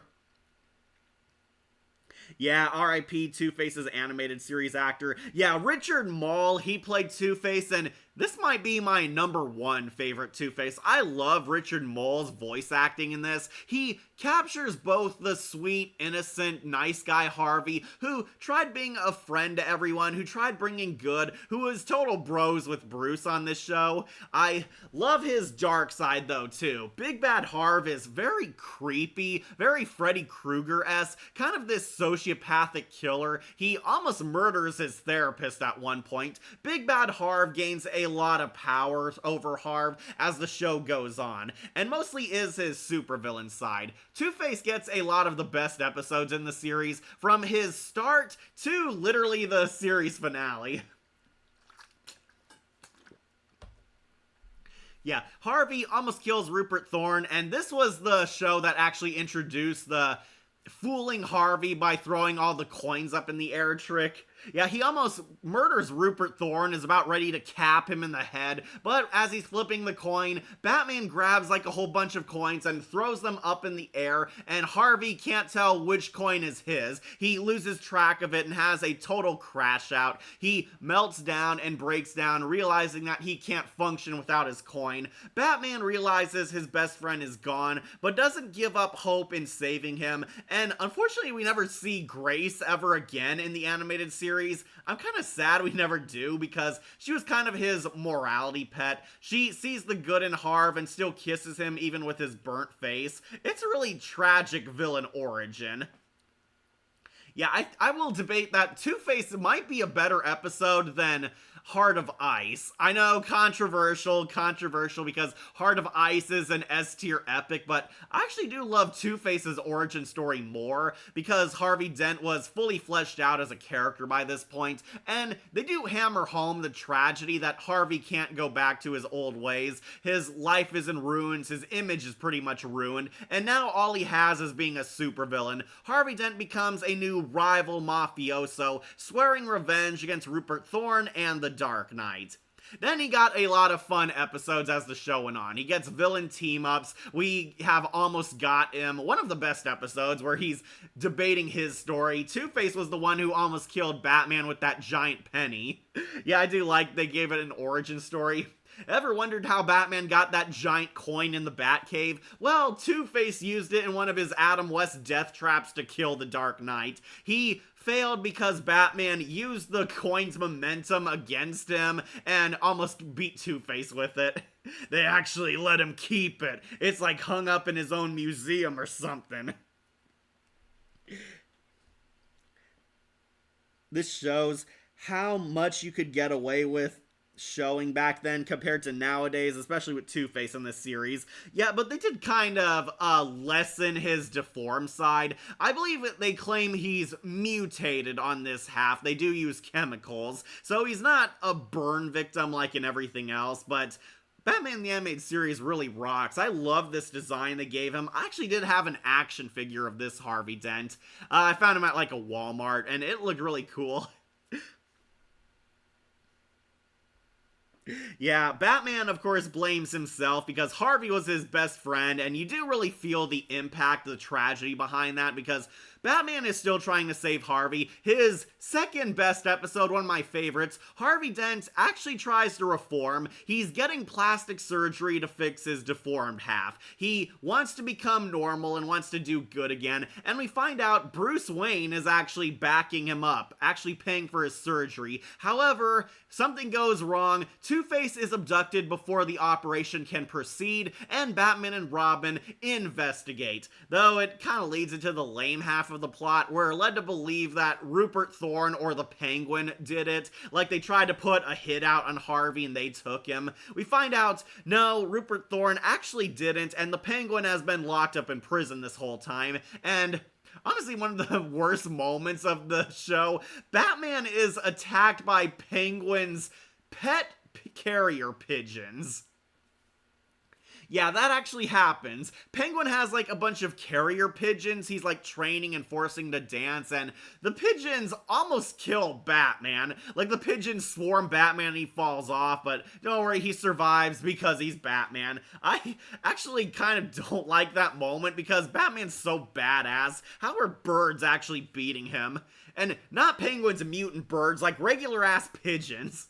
Yeah, they think it's Penguin, they think it's Rupert Thorne. It turns out, nope, it wasn't them. They actually weren't behind it, even though they wish they would have pulled it off. It turns out, who abducted Harvey from his surgery? Himself.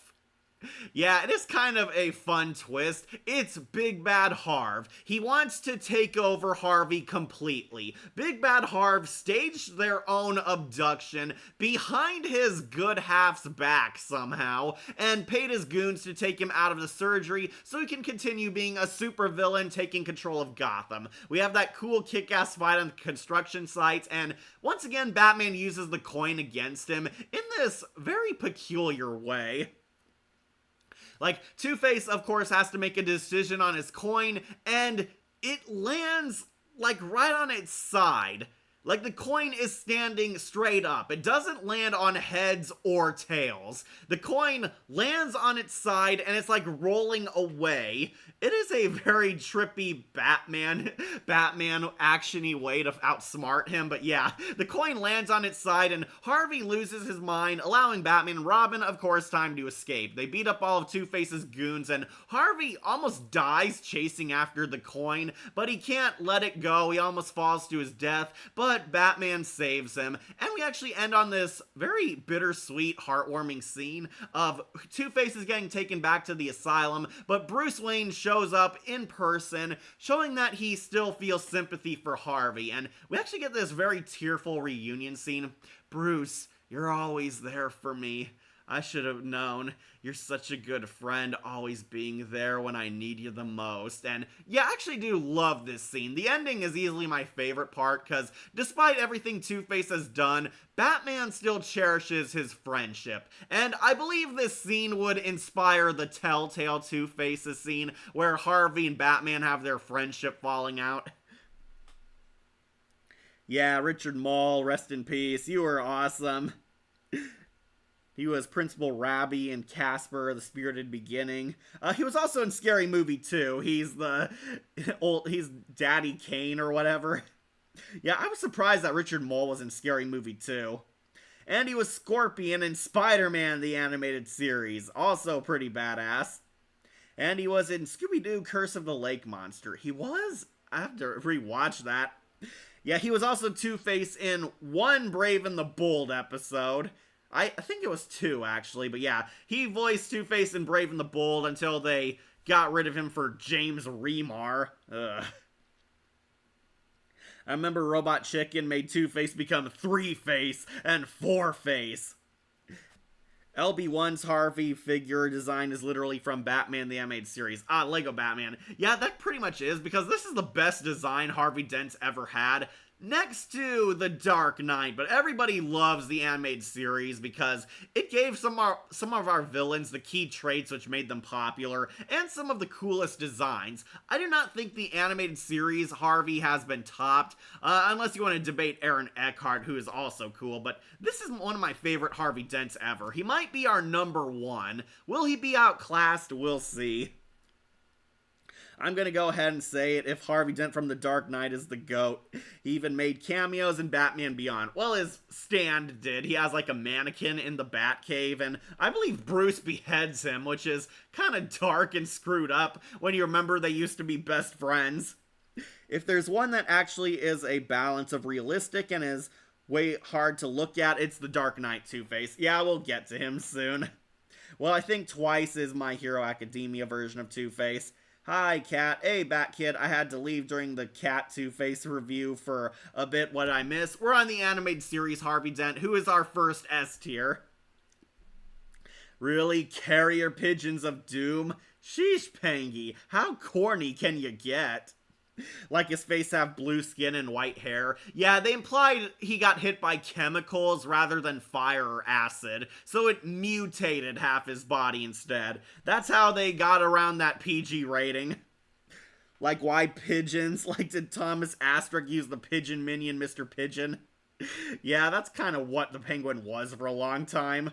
This is why the 90s and 2000s TV shows are often the best era of cartoon. Well, for the big three channels of America. Yeah, 90s and 2000s cartoons are awesome. 2010 lasted a little long, but not as long as 90s did. Isn't Professor Pericles in Scooby-Doo Mystery Inc.'s version of Bird Two-Face? No, Professor Pericles is Scooby-Doo's Hannibal Lecter.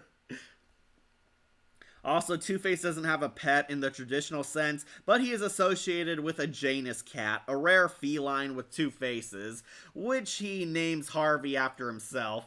Yeah, it's kind of hard to get a two-headed pet these days. I remember in the animated series that Harvey went to a shrink, and he was hypnotized, and he threatened to kill her himself and the shrink, and maybe you'll join him. Yeah, that did happen. I brought that up. He almost kills his therapist who's trying to help him. He pays off the therapist to keep quiet about his split personality, but it's very clear he needs a lot of help. Worst version of comic book of Two-Face, One Face. Well, Harvey Apollo Dent is his full name, which kind of makes sense. I heard Maxie Zeus confused him with Apollo. Yeah, so Harvey makes a lot of sporadic appearances throughout the animated series. He works with villains, is there in villain team-ups. He's there on the trial episode, Almost Got Him. Has cameos locked up when new villains are dumped in the Arkham Asylum. And the last thing I do have to talk about is Harvey Dent is also the main villain in the series finale, Judgment Day. Yeah, there's a new vigilante who's actually murdering Batman's villains, or attempting to murder, the Judge. The Judge is a really cool, kick-ass villain, and if you haven't seen my brother's review on it, spoilers, the Judge is Harvey Dent. He developed a third personality, who decided to become his own Batman-style vigilante, doing what the Dark Knight couldn't do, murder a bunch of the villains. He tries to murder the Penguin, Killer Croc, the Joker, the Riddler, and even himself at one point, which is kind of funny. Harvey does not know that he's the Judge. He has a third personality who's a hero. The hero is the Judge. He masks himself in this creepy Grim Reaper Judge-looking outfit, which is pretty cool. He has this badass godlike voice, this evil orchestra theme. Really cool kick-ass villain. And Harvey Dent went completely crazy by this point because the good in him is trying to fight back. And he became a Batman vigilante, who of course the Dark Knight has to fight. He defeats the Judge and exposes him, finds out that Harvey has been in league with this new DA, this corrupt guy working with the Judge. It turns out he's actually a crazy man doing more crazy things. Must be hard to communicate with both personalities and not confuse poor Harvey the cat. Yeah. And let's not forget that he was the Judge. Yep, he was the Judge. Harvey was the Judge, the new vigilante. And I guess this kind of defeats the Judge. Harvey, after he's exposed, kind of snaps and goes full-blown crazy. And this is sort of the end of his character arc. Harvey's now in Arkham Asylum, having a psychotic meltdown, debating between three personalities. Like, Mr. Dent, how do you plead? Guilty. Guilty. Guilty. Harvey's like in a straitjacket and in extreme isolation, and that's kind of the sad and dark, depressing ending of this Harvey Dent. He's locked up and is now locked in a padded cell. Harvey Dent completely lost himself and is now so crazy he can't even function.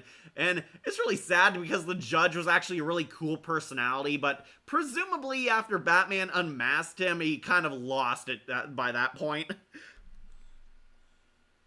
Yeah, the Judge episode was pretty cool. My brother Wolf reviewed it. It is on this channel. Go check it out. Must be hard to communicate with both personalities. Yeah. Still remember how his last moment as a good guy is when he dated Ivy and she tried to kill him with the kiss with the rose that he helped got rid of? Yeah, Poison Ivy used a toxic kiss on him. Remember that, Bodhi? Two-Face was the closest villain that Poison Ivy dated and almost killed. He's the only Two-Face that I would side with. Yeah, I would. Like, remind me of modular human dialogue on some anime. 41 is like Two-Face. The twist ending like anime make nightmare fuel. Tommy Lee Jones' version of Two-Face feels like a villain you would see in the Bible Man films that I grew up watching. Or, you know, the Adam West Batman show. I guess his guilt created the Judge. Yeah, kind of. They do find out through clues that the Judge is somebody who worked on, like, the court, somebody who was a real judge, and Harvey Dent was a lawyer, so we find out through Batman that Harvey Dent's past as a lawyer turned district attorney turned judge himself actually led to the Judge personality forming its own mindset in there. So I thought he looked like Jigoku Sensei Nube version of Two-Face. Okay, enough of Sensei Nube.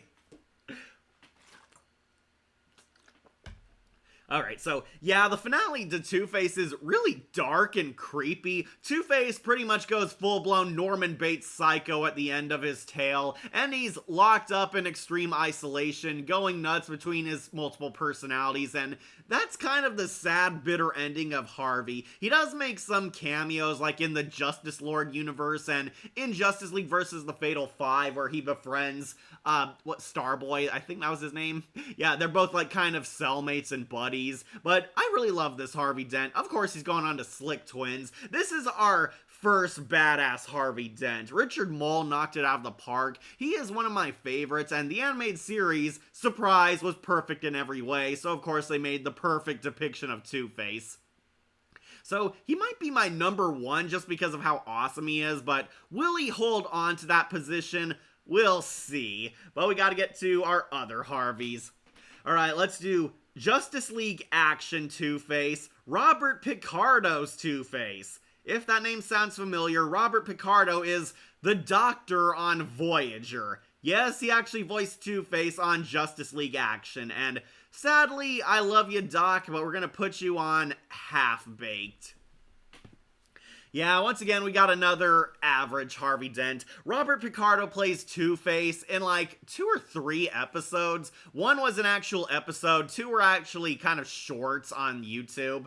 Yeah, Robert Picardo plays Two-Face, and he does embrace the split personality. Harvey is constantly arguing with himself. That's his gimmick. There's good Harv, and then there's gangsta Harv. It's like, you want to be locked up here in Sing Sing? It's like, we have to obey the law. No, we don't. Screw them. Get our pistols and we'll whip them good. Yeah, Big Bad Harv talks like a 1930s gangster in this show, and it is kind of goofy.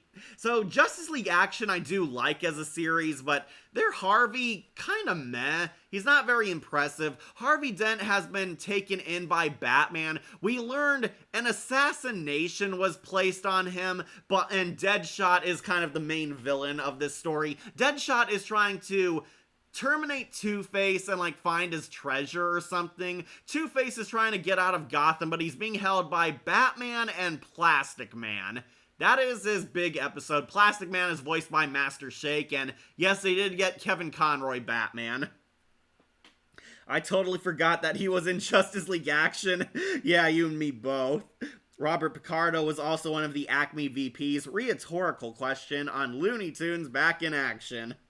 Idea for a tier list of original Batman villains like Babyface or Calendar Girl. Calendar Girl is based off of Calendar Man, but I know what you're talking about. Like when I say the remake feels like Two-Face with a red scarred face half. Okay. Professor Redshift and Buzz Lightyear Command.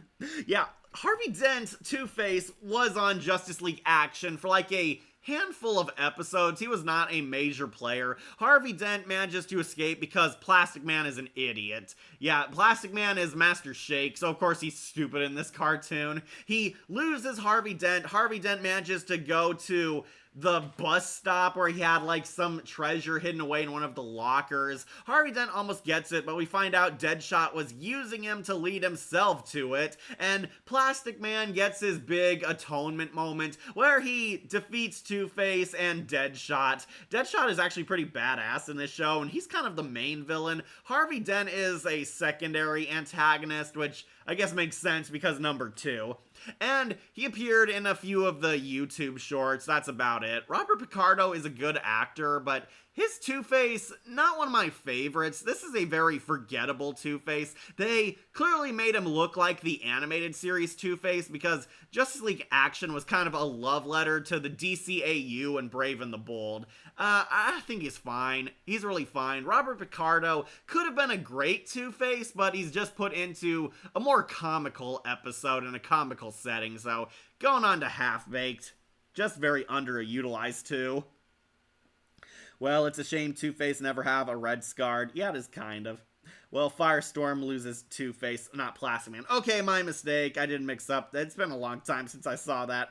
Yeah, anyways, this Harvey Dent, I do remember he didn't do too much, so he's going on to Half-Baked. I'll put him up top because I like Robert Picardo, and he did get the show's personality, but unfortunately, Justice League Action got canceled, and Dent was not fully utilized as a villain. Going on to Squarely in the Middle. Speaking of which, I think we should also knock off Wade Williams' Two-Face. This is Two-Face Harvey Dent from The Dark Knight Returns, who I might actually put on to Awesome Shot. Yeah, Wade Williams, Black Mask from Under the Red Hood, voices Harvey Dent in another DC movie. The Dark Knight Returns, kick-ass Batman movie. Harvey Dent is sort of the main villain in part 1, or I say main, kind of the secondary villain. So, we jump to the future, where Batman is now an old guy. Batman is now returning back in the saddle, realizing Gotham needs him. Harvey Dent returns, he finally got plastic surgery to fix his face, so now he's normal. Except, dun dun dun, not really. As soon as Batman shows up back on the scenes, Harvey Dent falls into his old ways and becomes Two-Face again. He's more so the villain in like the second act of the movie, appropriately enough. He's in part 1 mostly. He keeps his face bandaged to hide the big twist. Sorry, I need some water. The judge is the GOAT. Yep, he is. If there is one Harvey Dent that deserves to win, it was the judge. Well, he's up there. Do you think human anatomy models look like Two-Face for science class? Yeah, some of them do. The ones that are just plain skulls, not really. Yeah, he looks like Hush. Yeah, he kind of does. So, if you're confused, Harvey wears bandages on his face in this version. It hides the big twist. Harvey Dent is attacking Gotham. Batman returns back in the saddle again for the first time in years, fighting a supervillain, his former best friend Harvey. He attacks a building, there's bombs planted in it, and we find out Harvey's trying to murder-suicide himself in the Dark Knight. Wade Williams does a pretty good job giving Harvey a creepy voice. Batman fights and defeats him, of course, before he blows up the building, and when he rips off the bandages, we see Harvey Dent is still the same. Harvey Dent still has his normal face on. There's a brief fake out where they show you his scarred face as like a whole face, like his one face. Yeah, Harvey Dent reveals that he's still crazy and that he can't adjust to normal society. The scars are still there, and they show you through Frank Miller's symbolism that he still sees himself as Two-Face. He is a normal guy under these bandages. Harvey Dent still has the plastic surgery over him. He still looks like a normal human, but we get like a brief visual of his scarred half, showing that Harvey Dent's mental scars are still there. They cured him physically, but not mentally, and it's foreshadowing both Batman and the Joker's kind of character arcs throughout this two-parter.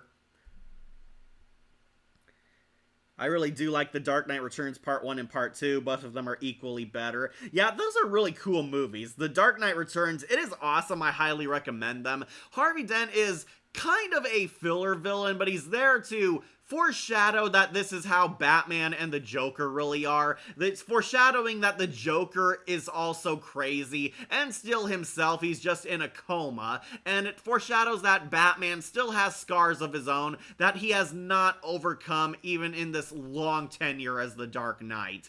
So Harvey Dent is defeated and sent back to Arkham, and that's kind of the end of his role in the story.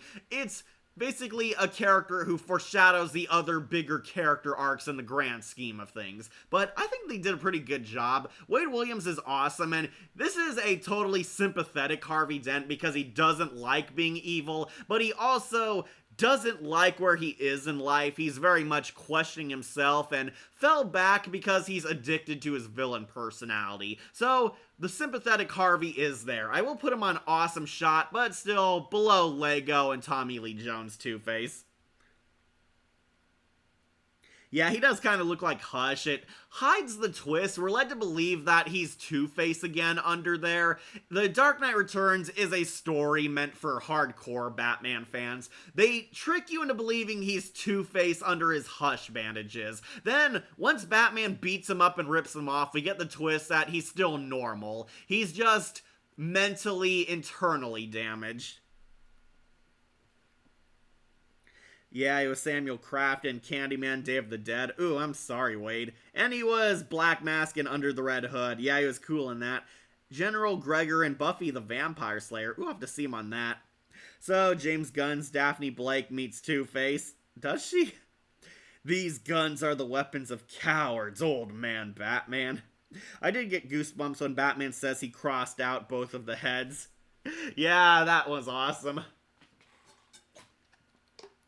Okay, so Wade Williams is Two-Face. We'll put on an awesome shot. He is going down low because, once again, he's a filler villain. He's not vital. He's not one of the best Two-Faces of all time, but I think he did a pretty good job. So he took his shot, and he definitely nailed it. So going right here onto A tier. Alright, Cat's gotta go get some more water and take his first restroom break, so we're actually surrounded by a lot of good Harvey Dents. Cast your vote on who you want to see me do next. I'll be right back.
Alright, Cat's back and ready to flip that coin. Alright, who'd you guys vote for? Got a lot of pretty good Harvey Dents left, honestly.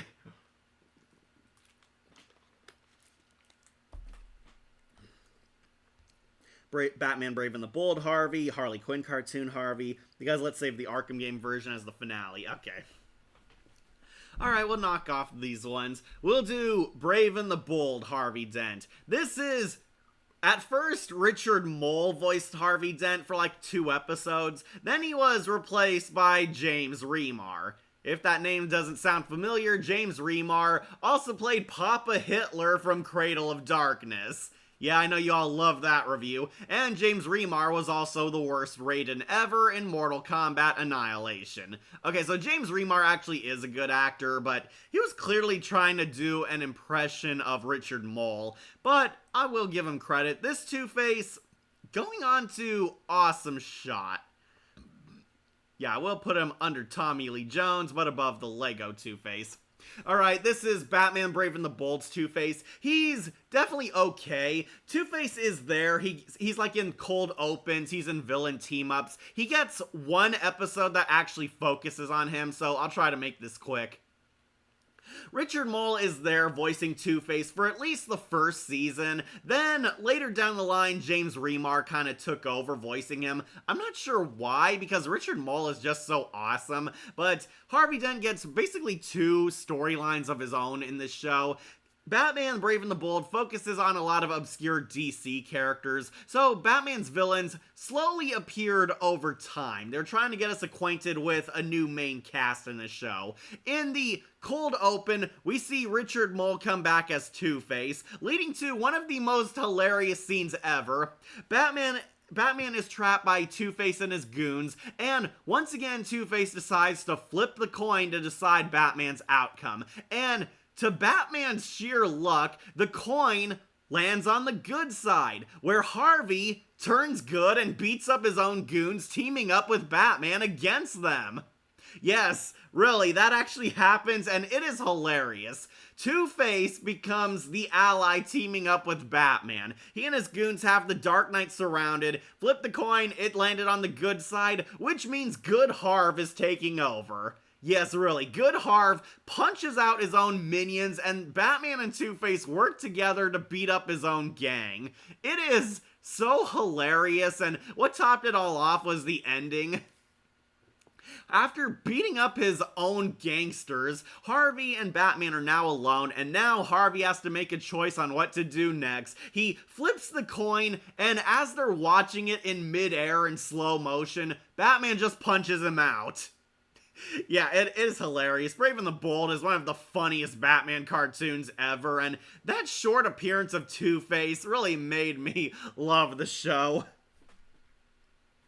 Yeah, Brave and the Bold Harvey won, because let's save the Arkham games for last. Yeah, that was actually pretty funny, but then Two-Face actually does get a major story arc in the episode The Birds of Prey. Yeah, the one episode where Two-Face actually does have a main plot, it's the infamous banned episode, The Birds of Prey. Batman is trying to stop Two-Face. Two-Face has managed to find this magical Egyptian cloak, which can give the wearer 9 lives. Batman teams up with Catwoman, Black Canary, and Huntress, where they go undercover. However, as they fight Two-Face, Batman suffers amnesia. He gets clonked on the head and believes that he is a gangster named Matches Malone.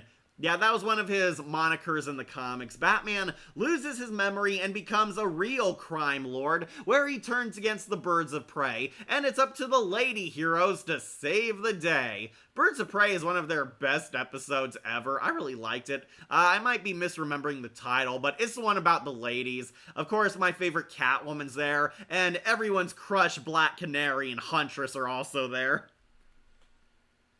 Yeah, Walter Hardy and Spectacular Spider-Man. They sing. Why is the Birds of Prey episode got banned? Because Akira, they claim it's the song. The Birds of Prey get surrounded by goons at one point and sing their way out of trouble with a strongly unsubtle sexual song. They sing about how great Batman is, how hot he is, and how all the DC men can't satisfy the women of DC. Yeah, I'm not kidding. This is an actual thing. Look up the Birds of Prey song.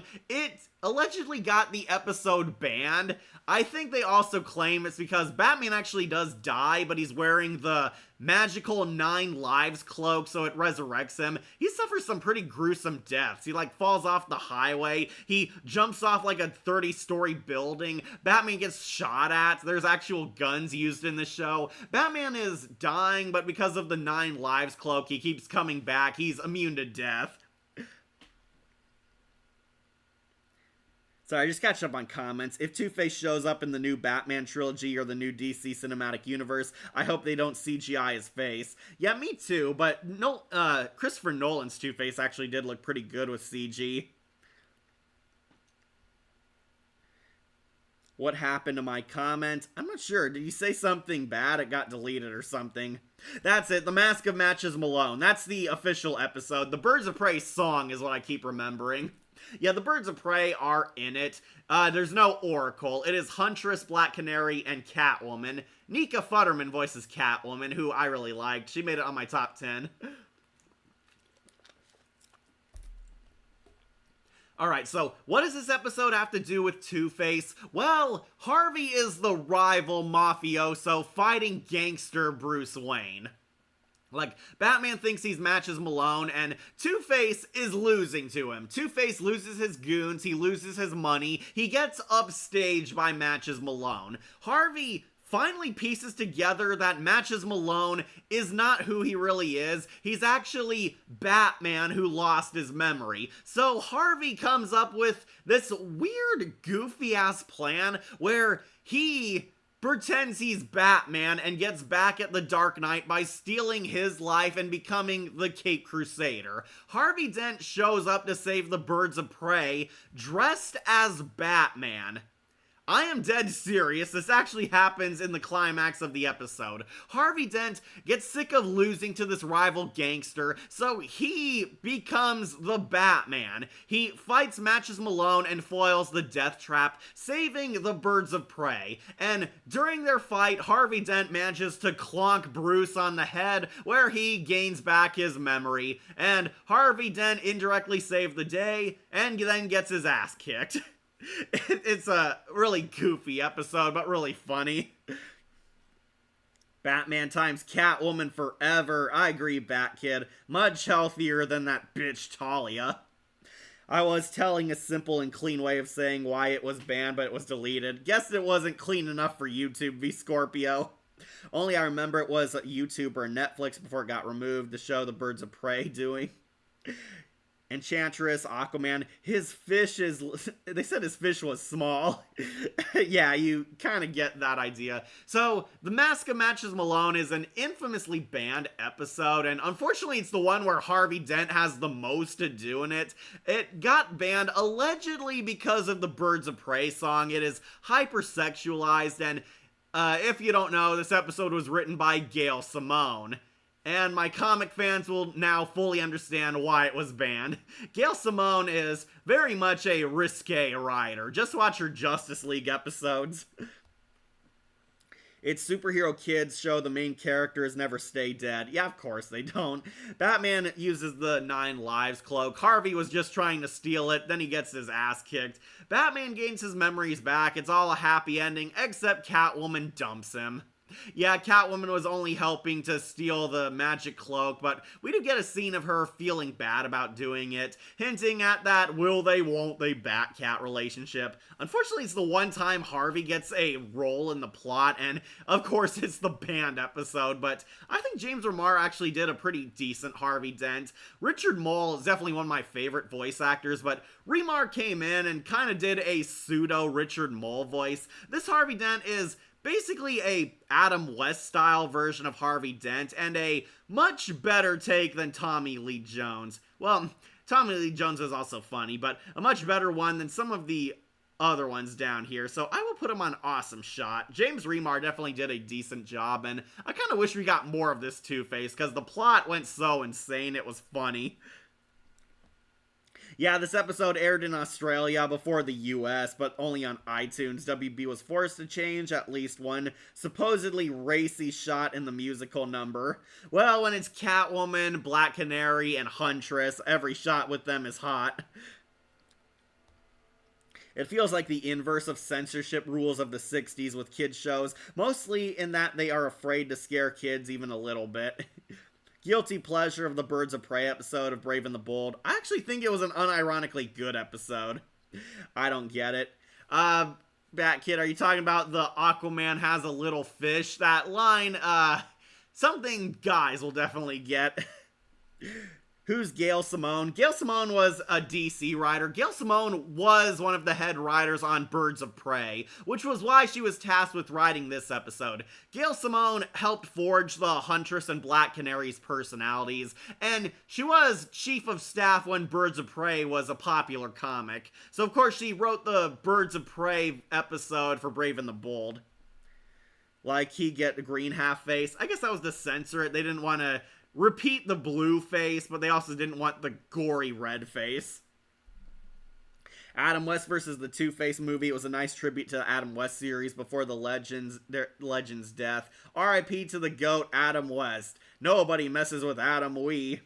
You mean the banana origin? Well, they also said Green Arrow doesn't shoot straight. It's a adult joke, because when they say he doesn't shoot straight, they're referring to Oliver Queen's bisexuality from the comics.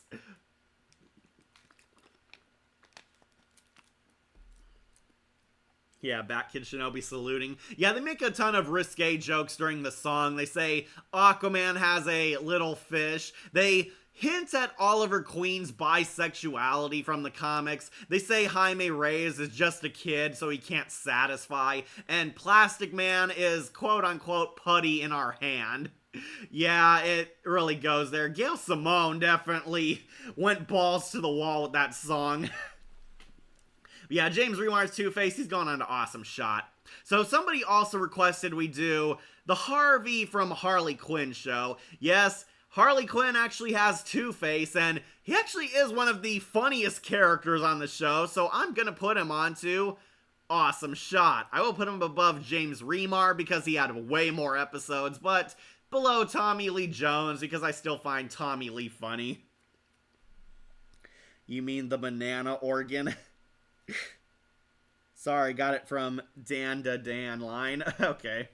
Alright, anyways, the Harley Quinn Two-Face. So, in Season 1, this Harvey does nothing. He's a background character. He's there in the Joker's Mean Girl circle. He's kind of a gossiping villain, partying with Batman's villains. All of Batman's villains are kind of the popular crowd of the Legion of Doom. The Joker's there with Harvey Dent, Scarecrow, Bane, and the Penguin. It's kind of like the popular kids. Legion of Doom is very much a big business, and all of them are kind of rival villains. Being evil is a job in this world, and all of Batman's villains think about their image and how threatening they are as bad guys. I do kind of like that about the Harley Quinn show, that being a villain is literally a job. You're like starting your own business. You're like working with the Legion of Doom, who are like the head department of them.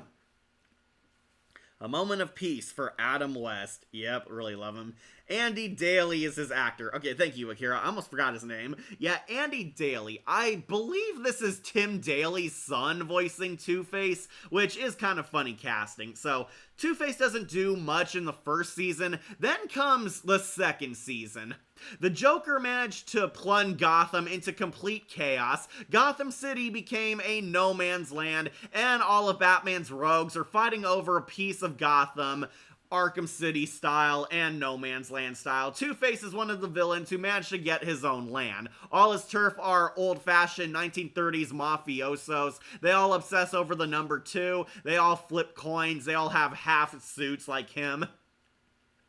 And I will admit, I actually did kind of like this Two-Face. He really grew on me. Harvey Dent is much more comical in this show along with everyone else. So Two-Face is at first kind of an arrogant bitch towards everyone. Then, as soon as Harley Quinn starts taking Gotham for herself and knocking off all the major players holding the No Man's Land, Harvey realizes that he's at risk of losing his land. So he forms an odd friendship with Bane, and I kind of like this. They're kind of, Harvey Dent's kind of a toxic friend at first, but then he starts sucking up and kissing Bane's ass, revealing that, oh, I was just kidding, big guy. You know what? We should form our villain alliance. And he gives Bane this cool businessman chair. Bane had the crappy chair at first in their council meeting. Then he gets the cool lazy boy chair that Harvey pays him. And yeah, basically Harvey and Bane become an odd friendship in this show, which I really like. This This Harvey is a master manipulator. He is smart. He is a player. They draw parallels to his politician side. Harvey knows how to play the game, and that's what makes him very threatening as a villain. This is a smart version of Two-Face. You either die a hero or you live long enough to see yourself become the villain. Yeah, classic quote. He played King of Ooh in Adventure Time. Yeah, that was him. Okay. Officer Keys in Big City Greens, and Murphy Murph Deputy Anton. Oddfella. Okay, it was a lot in Creepshow. The Things in Oakwood's Past. Okay.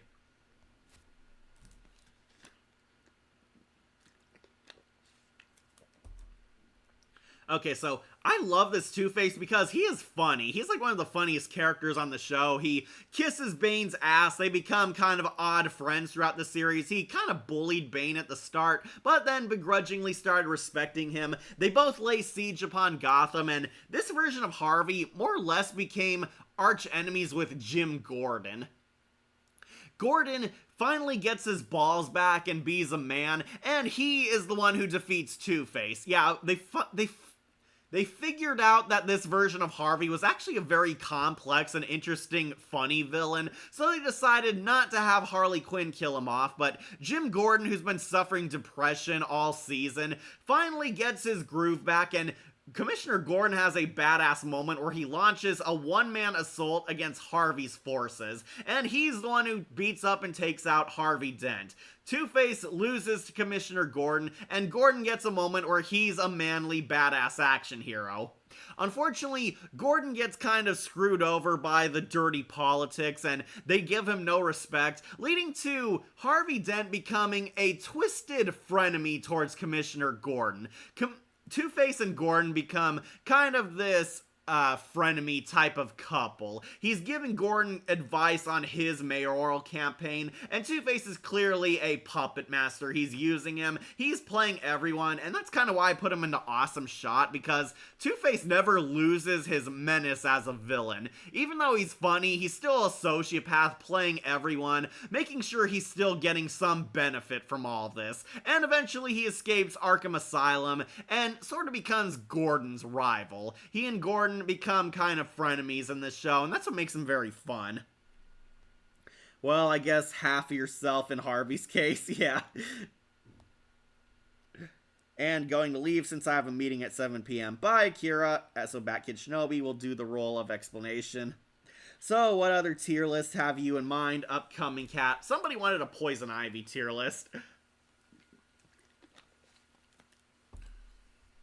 Alright, but yeah, Andy Daly's Two-Face, I'll put on an Awesome Shot. He is very funny and entertaining. Okay, so let's talk about the one Harvey I know you all want to talk about, the Dark Knight Two-Face. Yep, Aaron Eckhart's Two-Face going on to Slick Twins, and I know I might piss a lot of people off, but I do prefer the animated series Harvey, but Aaron Eckhart, no slouch in the Two-Face department. He is S tier. He is awesome. So, Heath Ledger might have been the real star of the show of The Dark Knight, but I think this is one of the best depictions of Two-Face ever. Harvey Dent, the fallen hero, is one of the main characters of the Dark Knight movie. So, this is one of my favorite interpretations of the character, and I will agree with Bodhi if he's still watching. This is one of the best live-action Two-Faces we've ever had. Aaron Eckhart is underrated. He is the best villain in this by far. Yeah, I do actually like him more than Heath Ledger's Joker. That is how good he is. This Two-Face is scary, ruthless, and at the same time, very sympathetic, very depressing. This is a Two-Face who is completely fallen from grace. He lived long enough to see himself become the villain. This Harvey is completely quotable. People know this speech by heart. They know Harvey's the one who gives that famous quote, "You either die a hero or you live long enough to see yourself become the villain." Ah, there's Wolf playing Steam. This is more better than I, Frankenstein. Oh, yeah. Though Thank You for Smoking was also one of his best performances. Harvey sounds like a better arch nemesis than the Joker. This is because we actually get to know Harvey before he became a villain. So, I'm not even joking when I tell you, at least half the film, Harvey Dent is arguably one of the heroes. We see Harvey the good guy, Harvey the White Knight, Harvey the good person who cleans up Gotham. Harvey forms an alliance with Batman and Commissioner Gordon. He's Rachel's new love interest. Rachel Dawes is back, and she's now falling in love with Harvey Dent. Harvey Dent is kind of the noble hero to the Dark Knight's anti-hero. Harvey Dent's a badass district attorney. He's running for mayor, and he's actually a politician who does something about the bad state of the city. Yeah, Bodhi, you made it. Best live action Two-Face for sure. Aaron killed it. Will you do an Alfred tier list? Maybe, but I want to do some more villains first. Okay, Aaron Eckhart, also just as good as Richard Mole. He knocks it out of the park. He is cool, he's suave, he's funny, and manages to be creepy and sympathetic. This is a very depressing take on Harvey Dent, but it made The Dark Knight so cool. Harvey Dent is a good guy for half the movie. They're trying to take down the mob. They actually succeed in locking up a lot of the untouchable mafiosos and kingpins. The accountant Lau gets away, but Batman comes in, does his job, and Harvey Dent basically does his part of the taking down the evil in Gotham by prosecuting all these mafiosos and hitting them where it hurts, in the wallet. The mob loses almost all their money, forcing them to hire the Joker, and the Joker and Batman have their big fight, while Harvey starts suffering attacks from the Clown Prince of Crime.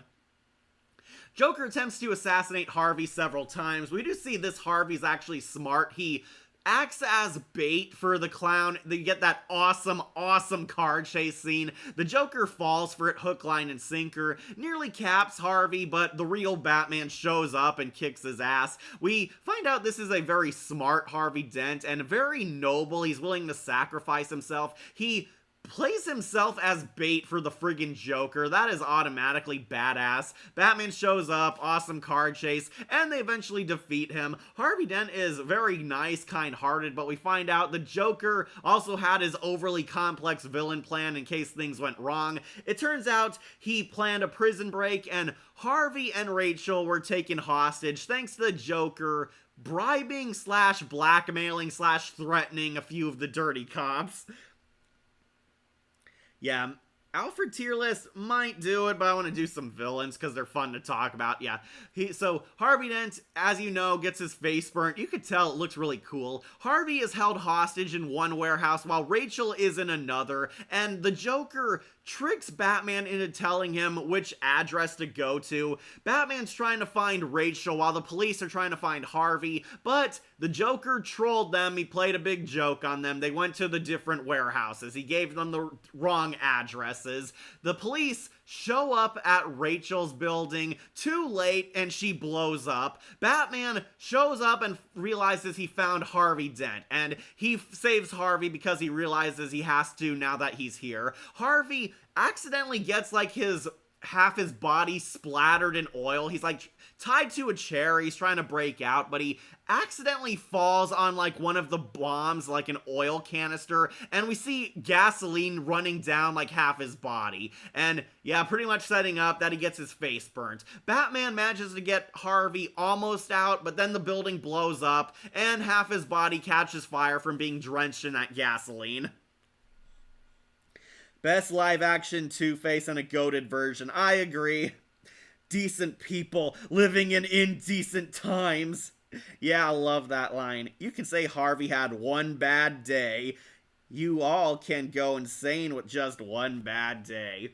And the second half of the movie is basically Harvey's villain origin, along with defeating the Joker. We see Harvey completely lose it. Rachel, his love interest, is dead. He's lost the Joker. He's lost everything. And to top it all off, his body was completely mutilated. He now gains his burnt half, and Harvey is now completely broken, where we see his burnt face. And this is easily one of the awesomest designs of Harvey since the animated series. They gave him like this weird Imhotep mummy look. Like half his face is completely like exposed, and he gets the blue skin from his charred flesh. That is how gruesome he is. The CGI and practical effects have held up masterfully well. Two-Face has this grotesque burnt face, and it is a creepy reveal when he's mouthing off to Gordon, and to Nolan's credit, it is a tribute to the animated series where he's in the hospital, and we see him turn his face all dramatically, and it reveals the very creepy, grotesque look he has. Yeah, so Aaron Eckhart is really awesome. So as you know, the Joker breaks into the hospital, cleverly disguised as a woman nurse. He finds Harvey, but rather than kill him, he goads Harvey into accepting being a supervillain. He finds Harvey completely broken, and this is foreshadowing the Joker's endgame plan, where he wants to prove that deep down, everyone's an awful, evil person like him. Everyone's as ugly as you. Harvey is there, like, tied to his hospital bed, and Joker gives him a chance to kill him. They, like, play Russian roulette, and he gives Harvey his coin. Harvey's has his iconic coin, and it gets the broken half from being burned in the fire. Like, half of it is, like, covered in ash, and the other half is still clean. Exactly like him. He flips his coin, and as you can tell, the Joker lives. He spares him, and Joker releases him on the public for an overly complex plan in his back pocket, we find out later. Yeah, he spares Harvey Dent, releases him as the supervillain Two-Face. And Harvey goes on a creepy Anton Chigurh-style revenge spree. He's, like, killing all the people who wronged him. He kills not Harvey Bullock. He kills Salvatore Maroni. That's one of the most badass scenes. Like, you're in luck, but he's not. Who? Your driver. And he caps the driver and they crash the car, which I believe does kill Sal Maroni. He does die in that car crash, but Harvey wore his seatbelt, so he's fine. I'm sorry, Harvey. No, you're not. Not yet. Yeah, he does scream a lot, which made him intimidating even before he burnt his face. Really love that. Aaron Eckhart, really badass as Two-Face. Eckhart actually said he wished he could have come back, but no, they kill off Two-Face at the end of the movie. Almost in a similar way to Batman Forever, I would argue, but yeah. Highly recommending getting the Hot Toys figures of this and the Dark Knight Joker if you have the money to get it. Yeah, I really regret throwing out my Heath Ledger action figure. I used to have him, but it was a green version, so I kind of let him go. Jim, what did they name me when I was in Internal Affairs? Harv, I don't want to. Say it! Say it! Two-Face. Harvey Two-Face. Why should I hide who I am? Really cold line delivery. Yeah, Aaron Eckhart really knocked the evil big bad Harv persona out of the park, so unfortunately this leads me to the one reason why I don't think he's better than Richard Mole. They kind of downplay the split personality angle. It gets to the point where you can't even tell if Harvey does have his dark side. The big bad Harv angle is not played up greatly. This is very much the sad Harvey Dent, the good guy who wanted to be a hero, but ended up becoming the villain angle. We get a lot of sad Harvey Dent. He's still intimidating, and he's still threatening. Of course he is, but yeah, you can't tell if he thinks he's two people. That's what I'm getting at. You can't really tell if he does have the split personality or not. They go with he was a good guy, now he's a full-blown bad guy, showing you in a symbolic way he's a Two-Face now. He still could. Well, maybe not. Guess he's bipolar like that. Yeah, he kind of is. So Aaron Eckhart got some really creepy quotes. He's very quotable in this film, especially when he becomes Two-Face. So he basically goes on a revenge spree, killing a bunch of people, and eventually it leads to the last on his list, Commissioner Gordon. Harvey Dent abducts his family. James Gordon Jr., Barbara Gordon, and his wife. They're all abducted, taken to a construction site, and we find out Harvey wants revenge on Jim because he blames them all for his tragic downward spiral and Rachel's death. He blames Jim, and it leads to the final fight of the movie, the real one, the non-Joker climax. Joker is defeated and he brags to Batman that, oh, but you're too late. Harvey's now a villain like me, because insanity like gravity needs a little push. And yeah, Joker's defeated, but he had his ace in the hole. Harvey Dent's now the new supervillain and is about to cap the police commissioner. And we get easily the most dramatic, depressing scene of the movie. Harvey Dent is holding the Gordon family hostage and forcing them to play his jigsaw game of calling the flips if they live or die. If he should forgive them, or if he's gonna cap them all, and he is actually gonna start with his son. He's gonna kill the kid, which in retrospect might have not been a bad thing if you know what James Gordon Jr. becomes. But yeah, different continuity. He nearly kills the kid, nearly kills Batgirl, but Batman shows up, he fakes getting shot, and I guess Harvey didn't know Batman wore bulletproof armor because he completely falls for Batman being dead, but nope, he shows up. You don't want to hurt the boy, Harvey. And I really love Aaron Eckhart's acting in this scene. It's not about what's right, it's about what's fair. And he's very sad, and Harvey almost blows his own brains out, showing that he's completely fallen off. He's now a suicidal, depressed, angsty supervillain, willing to hurt anyone, and it is like the saddest scene because we spent so much time with this guy as a good guy that seeing him become the villain absolutely hurts. Is a person really a good person if only one bad day makes you evil? Well, it depends on what happens to you at that day. You're right, Harvey. Rachel's death was my fault. Please don't punish the boy. Punish me. I'm about to. Go on and tell him everything is gonna be alright. Lie. Like I lied. Like you lied to Rachel.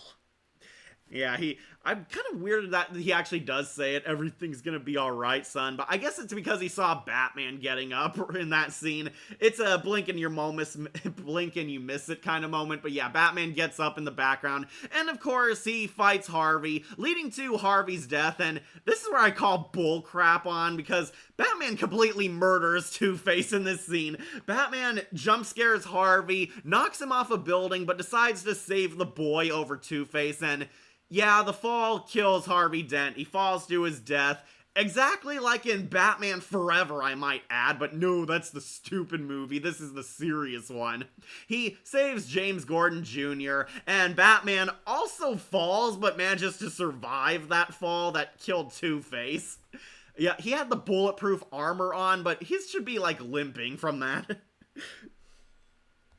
I took Gotham's White Knight and brought him down to our level. It wasn't hard. Madness, as you know, is like gravity. All it takes is a little push. Yeah, this is like easily one of the best Harvey Dents ever. He dies, and then we get that bullcrap ending where Batman decides to take the fall for all of Two-Face's murder sprees. And all I'm thinking is, why don't you pin all of Two-Face's murders on the Joker? Like, say the Joker did them. Everyone knows the Joker is crazy. He's going around randomly killing people. Pin all of Two-Face's crimes on the Joker. Like, have it that Harvey Dent died because of one of the Joker's schemes gone wrong.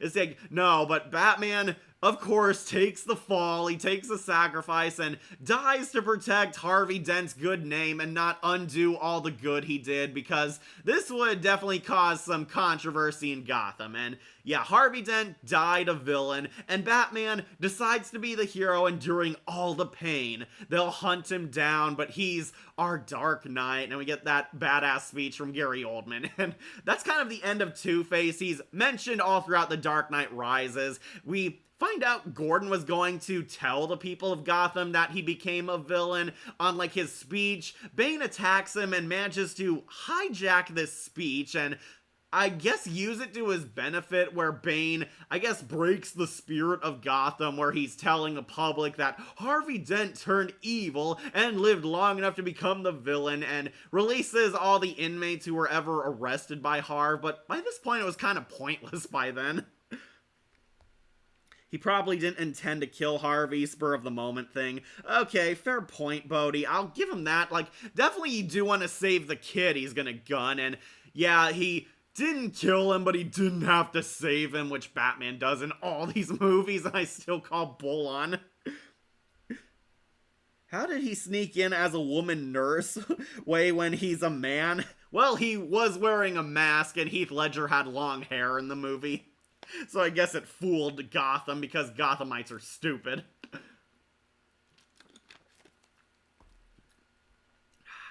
Alright, so anyways, love this Harvey. Aaron Eckhart is an awesome actor. It's a shame I, Frankenstein, kind of held back his career, because he is so cool in this. This is a creepy Harvey Dent. He's menacing, he's smart, he's badass, and they actually capture the tragic side of Harvey Dent. His confrontation with Gordon's family and Batman, easily the best Two-Face scene of all time. It's sad, it's emotional, and at the same time has a lot of suspense because Harvey might cap an innocent family, showing how far this Two-Face has fallen down.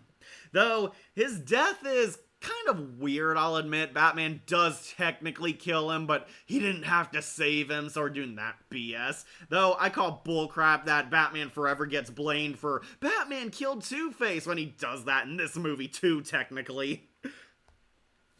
But yeah, Aaron Eckhart, he is awesome. He knocks it out of the park. The Dark Knight is a great movie, and surprisingly pulled off a great Two-Face in the end, so definitely an S-tier Harvey Dent.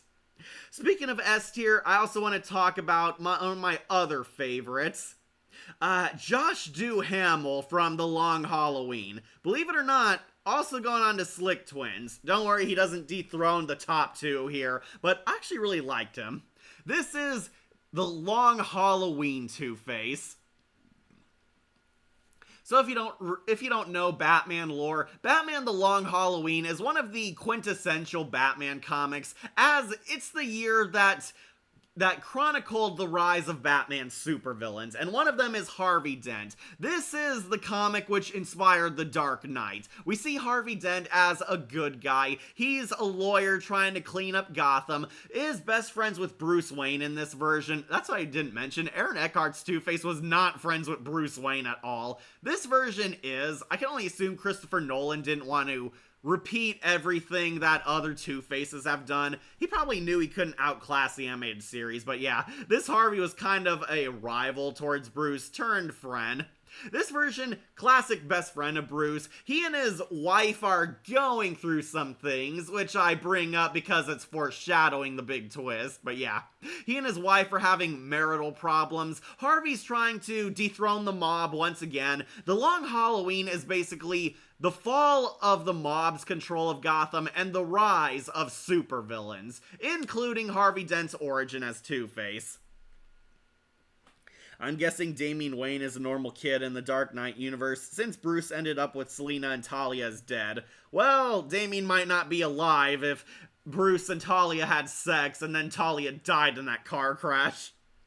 The only reason I'd eat my words is because he tells Bane in The Dark Knight Rises the same things in the prison. Tell me where the trigger is, and then you have my permission to die. Bats would never say this. Yeah, fully agree, Bodhi. That was one of the dumbest scenes. Also, Christian Bale's Batman voice got annoying in that movie.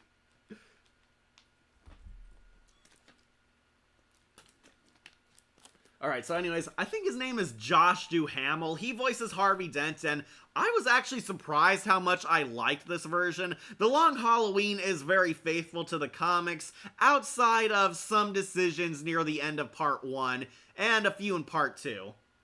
So, Batman's trying to find a mysterious serial killer named the Holiday Killer. This is a killer who strikes on holidays, and the Holiday Killer is murdering former corrupt politicians and mafiosos in Gotham. A lot of people close to Don Falcone, Sal Maroni, and the former corrupt police commissioner, Commissioner Loeb, are being killed off by the Holiday Killer, and Harvey is one of the suspects, because Harvey is undergoing his therapy. He has some mental illness here, hinting at a split personality. Harvey's having trouble legally arresting the mafiosos ruling Gotham.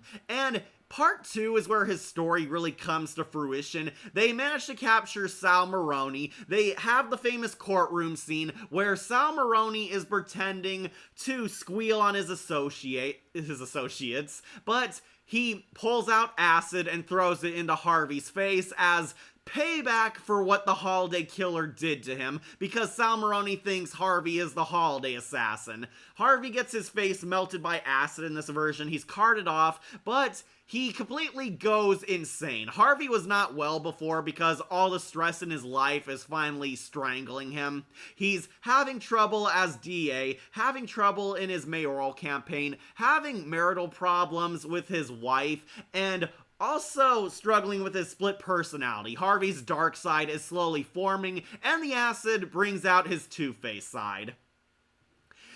Don Falcone realizes this is his chance to have Harvey Dent whacked, even if he's not the Holiday Killer. He wants to remove him as a thorn from his side. Harvey is taken by his goons to be killed off, and Two-Face pretty much rises here. The goons are about to execute him, and Harvey actually outsmarts them. He pretends he's talking to Don Falcone on the phone, then gets the drop on them and escapes. Harvey Dent realizes he's a freak now and he's lost everything, so he decides to embrace being a supervillain.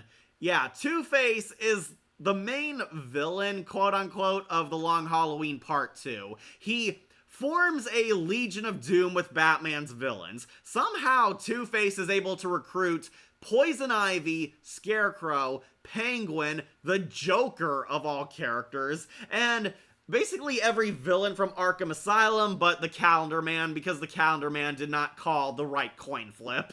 Yeah, Harvey Dent leads a villain army to take over Gotham City and get revenge on Don Falcone. Don Falcone has completely lost his power by this point, and it leads to a big epic fight between Batman and Two-Face. Yeah, even though the Holiday Killer is technically the main antagonist, Harvey Dent is kind of the villain in the forefront. He's the heavy, he's the one getting stuff done. Everyone believes that Two-Face is the Holiday Killer, and now he's a supervillain, so he took his mask off and is now embracing being evil full-time. So I catch up on comments. In the Arkhamverse, the origin in the VR game, Batman Arkham Shadows. Yeah, I heard that was a pretty good game. Everyone loved that.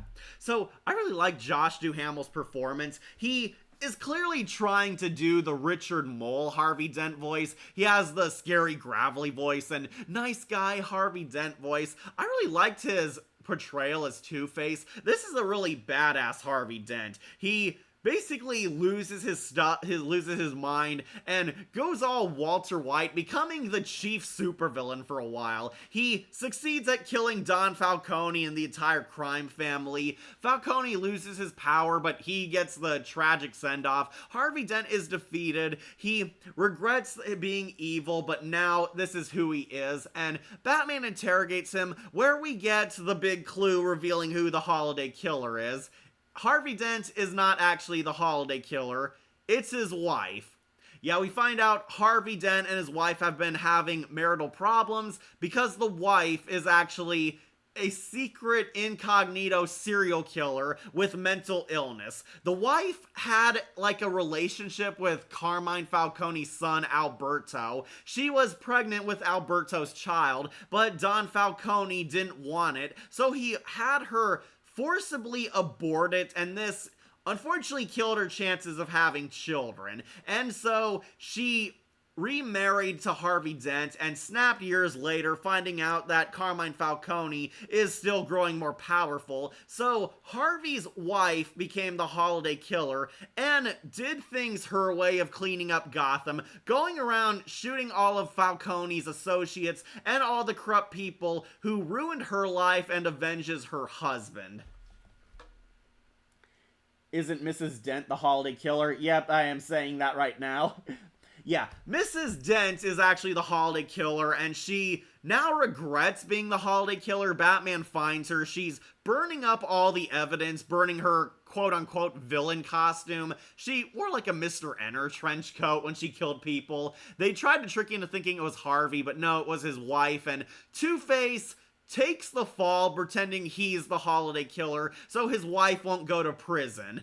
Two-Face is arrested and taken to Arkham while the wife has this monologue with the Dark Knight and tells him and basically confesses to him that she did it and it was all out of petty revenge. And Batman, rather out of characterly, lets her off the hook because he sympathizes with her and realizes that she too was a victim, and Batman sort of changes his ways as a vigilante through her because her life was ruined. And despite the holiday killer winning and getting completely forgiven by Batman, it's a hollow victory because she lost her loving husband Harvey, and Harvey becomes the badass supervillain Two-Face from here on out, until the Tomorrowverse is retconned a few films later. Which, I won't blame against this Harvey. I do like him. He's really cool. They capture the long Halloween Two-Face perfectly, which is why he's going on to S tier. Yeah, the killer was Mrs. Dent. Okay, so I like Josh Duhamel. I think he was underrated in this film. He's going on Slick Twins for sure. Alright, time to get our last bad Harvey Dent out of the way. The Gotham Harvey. Yeah, we're finally at Gotham's Harvey Dent. Do you remember that Harvey Dent was on this show? Well, you'd be forgiven if you didn't, because he barely did anything. This one, going on to bad flip. If the Dents would have adopted, their lives might have been happier, and maybe he wouldn't have been Two-Face, or at least not permanently. Yeah, that would have been better, but didn't happen. Alright, now we're on Gotham Harvey Dent, so this ended up being a very disappointing Harvey Dent. So, nothing against the actor, nothing against the staff who made Gotham, though unfortunately, they didn't do anything with him. That's why he's down here. Harvey Dent is introduced in Season 1. He's a lawyer who befriends young Bruce Wayne. He wants to help Bruce find his parents' killer, and he's the first man who actually cares about helping little Wayne. He becomes his new friend and is a lawyer helping on the Wayne murder trial, trying to uncover who really killed them, and that it was an actual murder and not a mugging gone wrong. We do get hints that Harvey Dent has a split personality. He's always in shadows, foreshadowing that he's going to become the burn victim we all know and love. He has like half his face here in shadows. He's always in dark rooms, always in dark shots, and we get one episode that hints that Big Bad Harv is there when some lawyers are threatening to countersue him, and Harvey like unleashes like his anger on one of them, threatening him. It's like, I will slice you open if you ever disrespect me again, like something like that. I usually forget Dent was a part of the series since he was barely in it. Yeah, that ended up being kind of a problem. Harvey's in like a few episodes in Season 1, and then he kind of disappears. Apparently, the show ended up not using him. Harvey Dent's like there, he's helping on the Wayne case, things go wrong. Bruce decides to eventually take it into his own hands and find out who really killed the Waynes himself in the big conspiracy, and Harvey kind of falls on the sidelines. They eventually replace the split personality arc by giving it to the Riddler. Yeah, that was really weird. The Riddler is the one who gets the split personality. Harvey Dent, they kind of flushed aside because I guess they wanted to do more with Edward Nygma since he was a more interesting character, and this is why he's on bad flip. The guy playing him is not bad. Unfortunately, the show didn't do anything with him. They set him up, and then they throw him away. That's kind of the biggest problem. Harvey Dent is really disappointing in this show, because they set up he's here, set up that he'll become Two-Face, and then he awkwardly disappears without any explanation whatsoever. Yeah, he's not killed off, he's not doing his own thing off screen, he's just awkwardly sidelined. So he is going on to bad flip. They chose the Riddler over him.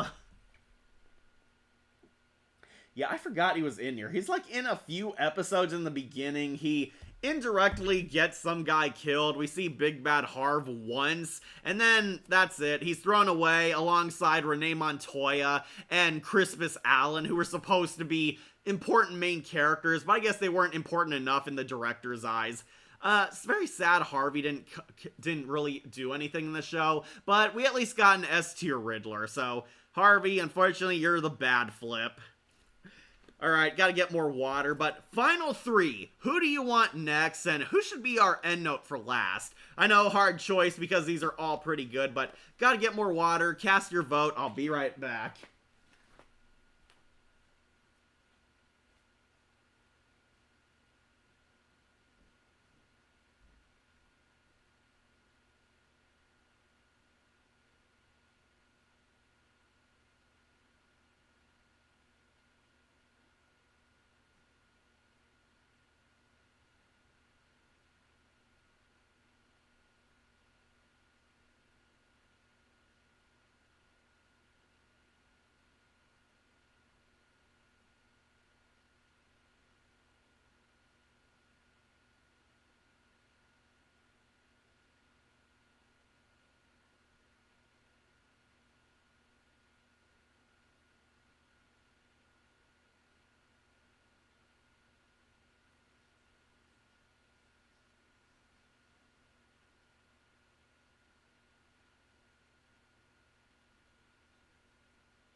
Alright, heads or tails, kitty cat?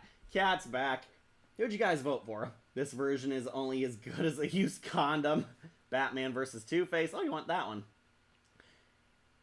Wait, they made a best friend to Bruce Harvey Dent as an adult? Well, he's kind of like this nice guy lawyer. They imply this Harvey is like a 20-something, but still kind of older than Bruce. I can see why they kind of threw him aside, because it'd be pretty weird if they were best friends, even though he's an adult. Alright, let's do William Shatner Two-Face from Batman vs. Two-Face. So if you don't know this movie, Adam West's Batman show never got to use Two-Face. Allegedly, they almost got Clint Eastwood to play Two-Face, which would have been badass, but it never happened. Apparently the episode was too dark, and they threw the script away, deciding to never use Two-Face. And a lot of Batman fans were very disappointed that Adam West never got to fight Two-Face ever. Until now, we got the anniversary movies to Adam West's TV show. Adam West actually came back for animated movies set in his Batman universe, and we finally got to see Adam West Batman fight Two-Face, played by Captain James T. Kirk himself, William Shatner, and this Two-Face actually going on to Slick Twins. Yeah, I really liked William Shatner's Two-Face. Basically, this is the Adam West universe take on Harvey Dent. Once again, Harvey Dent is a best friend of Bruce. He's the new district attorney in Gotham. We see him and Bruce Wayne are best friends, and there's hilariously this love triangle between who's Bruce's better best friend, his young ward Dick, or Harvey Dent. And Harvey Dent's kind of like a rival towards Robin. He pokes fun of how Dick is a young man and not a true adult like him and Bruce. It actually is kind of cute and funny. Harvey Dent introduces himself as a new DA, and he's overseeing a science experiment, which, I kid you not, is supposed to cure Batman's villains by sucking the evil out of them.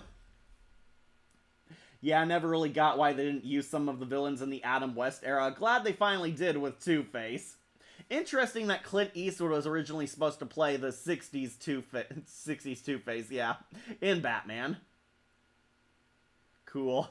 Yeah, William Shatner plays Harvey Dent. Why William Shatner? Well, basing this on the time the Adam West show was on the air, Star Trek was a hit show back in the 60s alongside Adam West's Batman. So, it made sense to cast a huge celebrity guest star to play a Batman villain back on this show. And William Shatner, thankfully, is still alive, so he got to be Two-Face, leading to a fun, over-the-top ham-off between Adam West and William Shatner.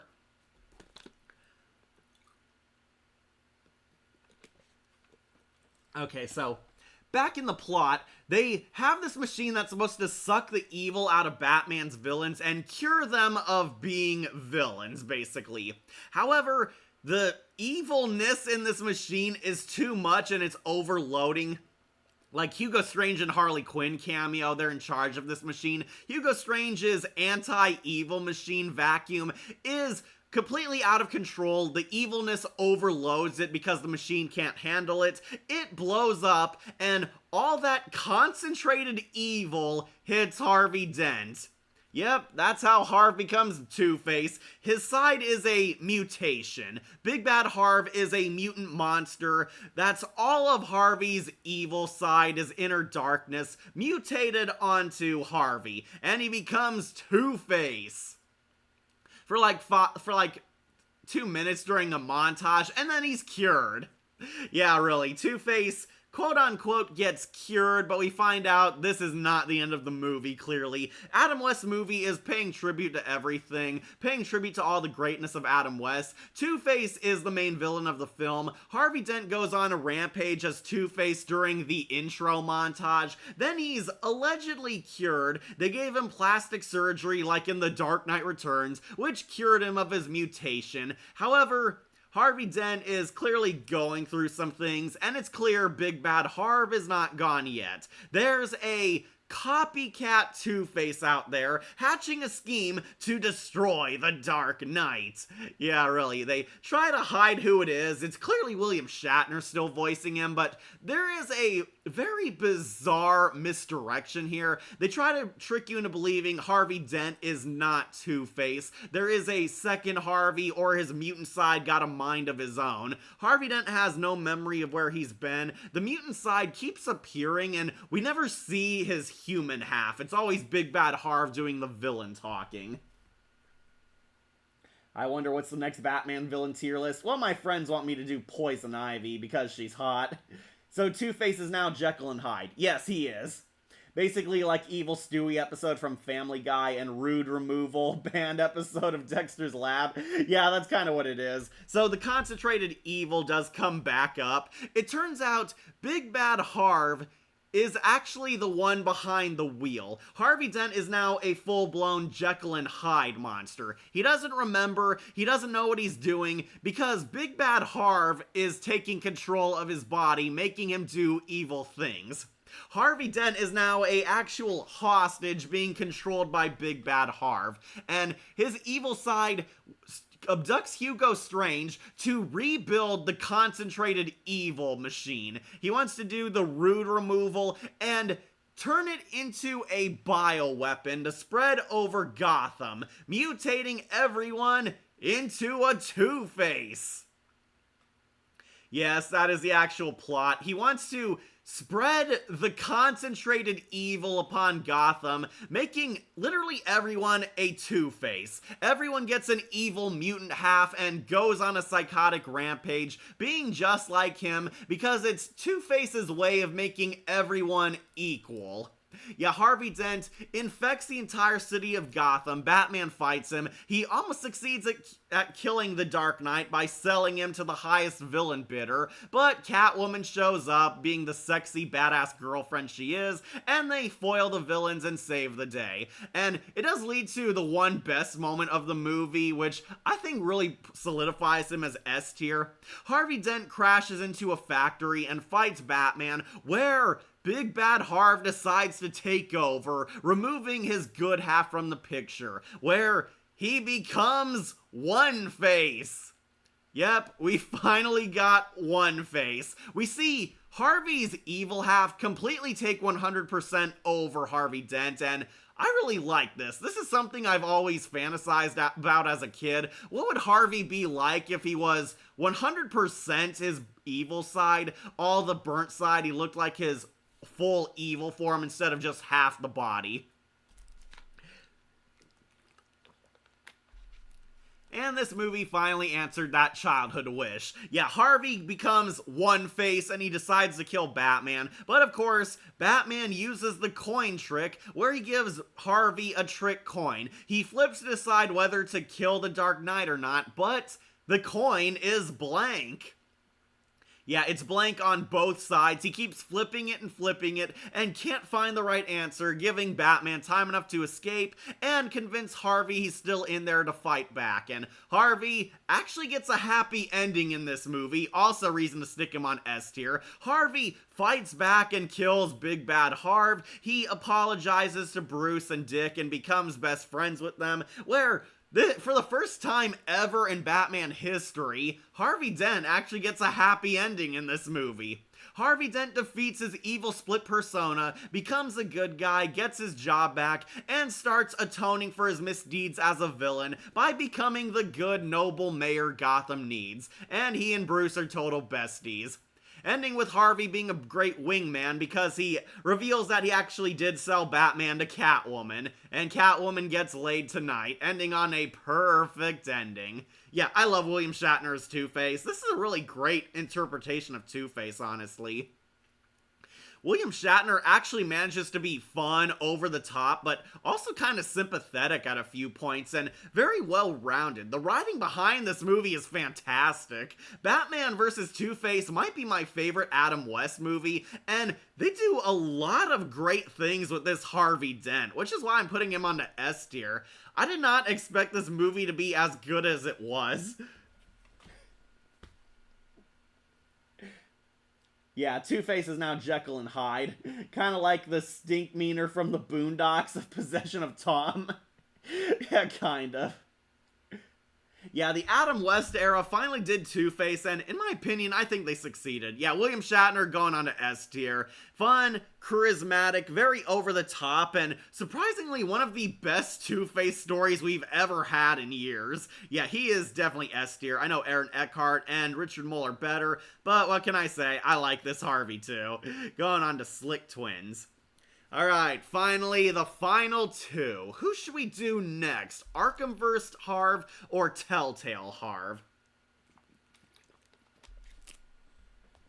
Sorry, just catch up on comments, making sure I didn't miss anything. Yeah, Clint Eastwood almost got to be Two-Face, but it didn't happen. Alright, I think we'll go with... let's do Travis Willingham's Two-Face, Telltale Harvey, who is also going on to S tier. I will be putting him under Aaron Eckhart, so don't worry, Nolan fans. I love Batman the Telltale series, and surprisingly, they actually knocked it out of the park with their Two-Face too. Let's do Telltale. Alright. Hey, Bodhi, you're still here. Sounds like a fun movie, and the good news is that it's free on YouTube. Yeah, check it out. Most of the DC animated is on YouTube. The two creme de la creme of Two-Faces, yep. Nice, the top two. Okay, I really love what Telltale did with Two-Face. Travis Willingham, a famous anime dubber, and technically a voice actor, yeah, he plays Two-Face, and I was kind of surprised how good this Harvey turned out. I was actually not expecting to like him as much as I did. I didn't think Travis Willingham was a good voice, at least in episode 1. Of course, episode 2, funnily enough, changed my mind and won me over. This Two-Face, once again, best friends with Bruce Wayne. They're total bros in this version. Bruce and Harvey want to clean up Gotham. Harvey is running for mayor, and Bruce is basically his... what's it called? He's like basically paying for him. He's his wingman. He's backing him up. He's his financial aid, basically. Yeah, Bruce is funding him. That's it. Bruce is the one funding him because he's rich. So throughout this game, we find out Bruce has some trouble going on, but we're also setting up Batman's villains. Harvey Dent hilariously is dating Selina Kyle. He does not know she's Catwoman. What's with Harvey always accidentally dating supervillains? Yeah, Harvey got to date Poison Ivy, and now he's dating Catwoman. Selina Kyle is actually using Harvey Dent. He's a mark for one of her Catwoman heists. She's using Harvey to get close to basically City Hall and stealing stuff as Catwoman. Selina seduced Harvey. They meet, and it leads to probably the most hilarious and yet interesting subplot of the first Telltale Batman game.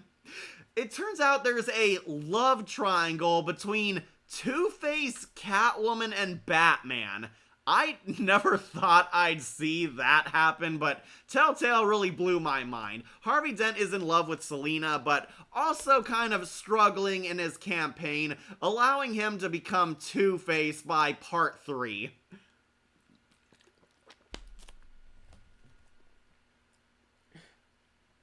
This city needs to be purged of people like you.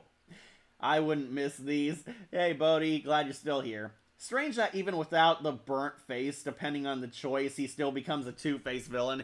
Yeah, I do have to address that. Okay, so during an attack on the mayoral campaign, the children of Arkham, led by the Penguin, who's the main villain's second in command in this version, the Penguin attacks at the mayoral debate. They almost kill Mayor Hill and Harvey Dent, and during the fight, you have the choice to either save Harvey or save Selina. Selina is about to be attacked and shot at by goons, while Harvey is getting beaten up by the Penguin and is gonna get his face completely torched by a spotlight in this version. Penguin grabs like a set light and is gonna crash it on Harvey's face, and you have to make a choice, of course, in Telltale, of who you want to save. If you save Harvey, he doesn't get his face burnt, but he still becomes a supervillain. If you save Selina, which I always do because I love Catwoman, Selina is saved, but Harvey does get his face burnt, which you can see here. It looks very gruesome. You can clearly tell they took inspiration from Aaron Eckhart's Two-Face, because it looks a lot like the Dark Knight version of Harvey.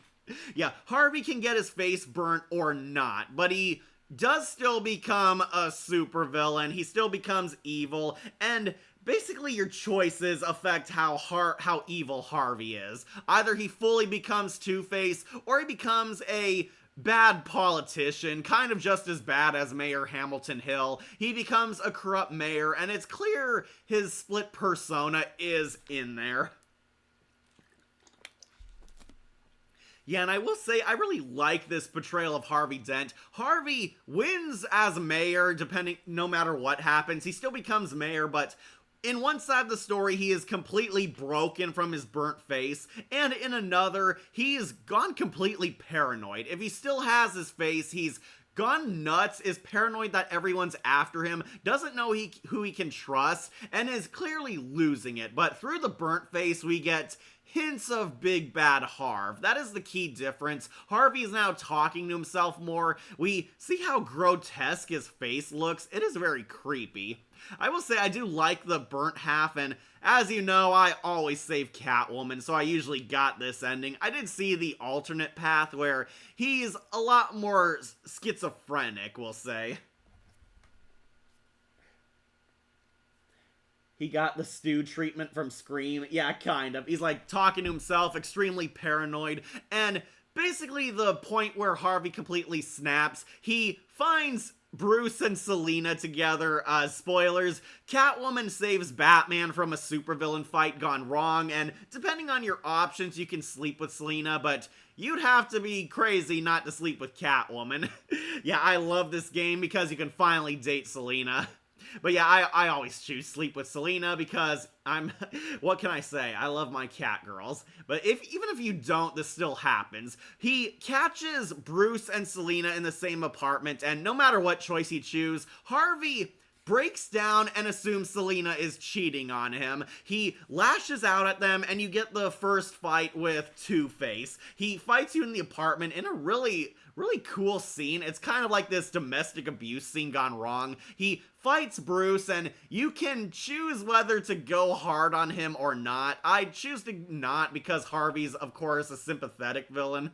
And basically, Harvey Dent loses it. He crashes out, and he declares that you two are no longer my friends. He's betrayed by Selina because she was his girlfriend, finds out that she cheated on him and doesn't love him, and is completely heartbroken because Bruce was his bro and he stabbed him in the back. Yeah, you broke the bro code, Bruce.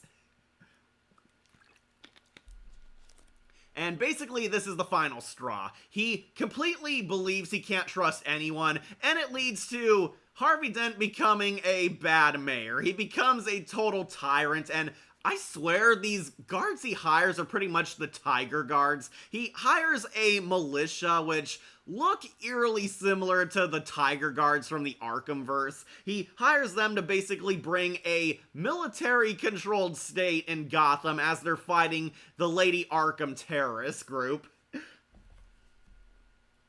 I mean, Selina is hot, so yeah. Yeah, Selina is hot, Bat-Kid. Batman vs. Two-Face. Really liked that movie.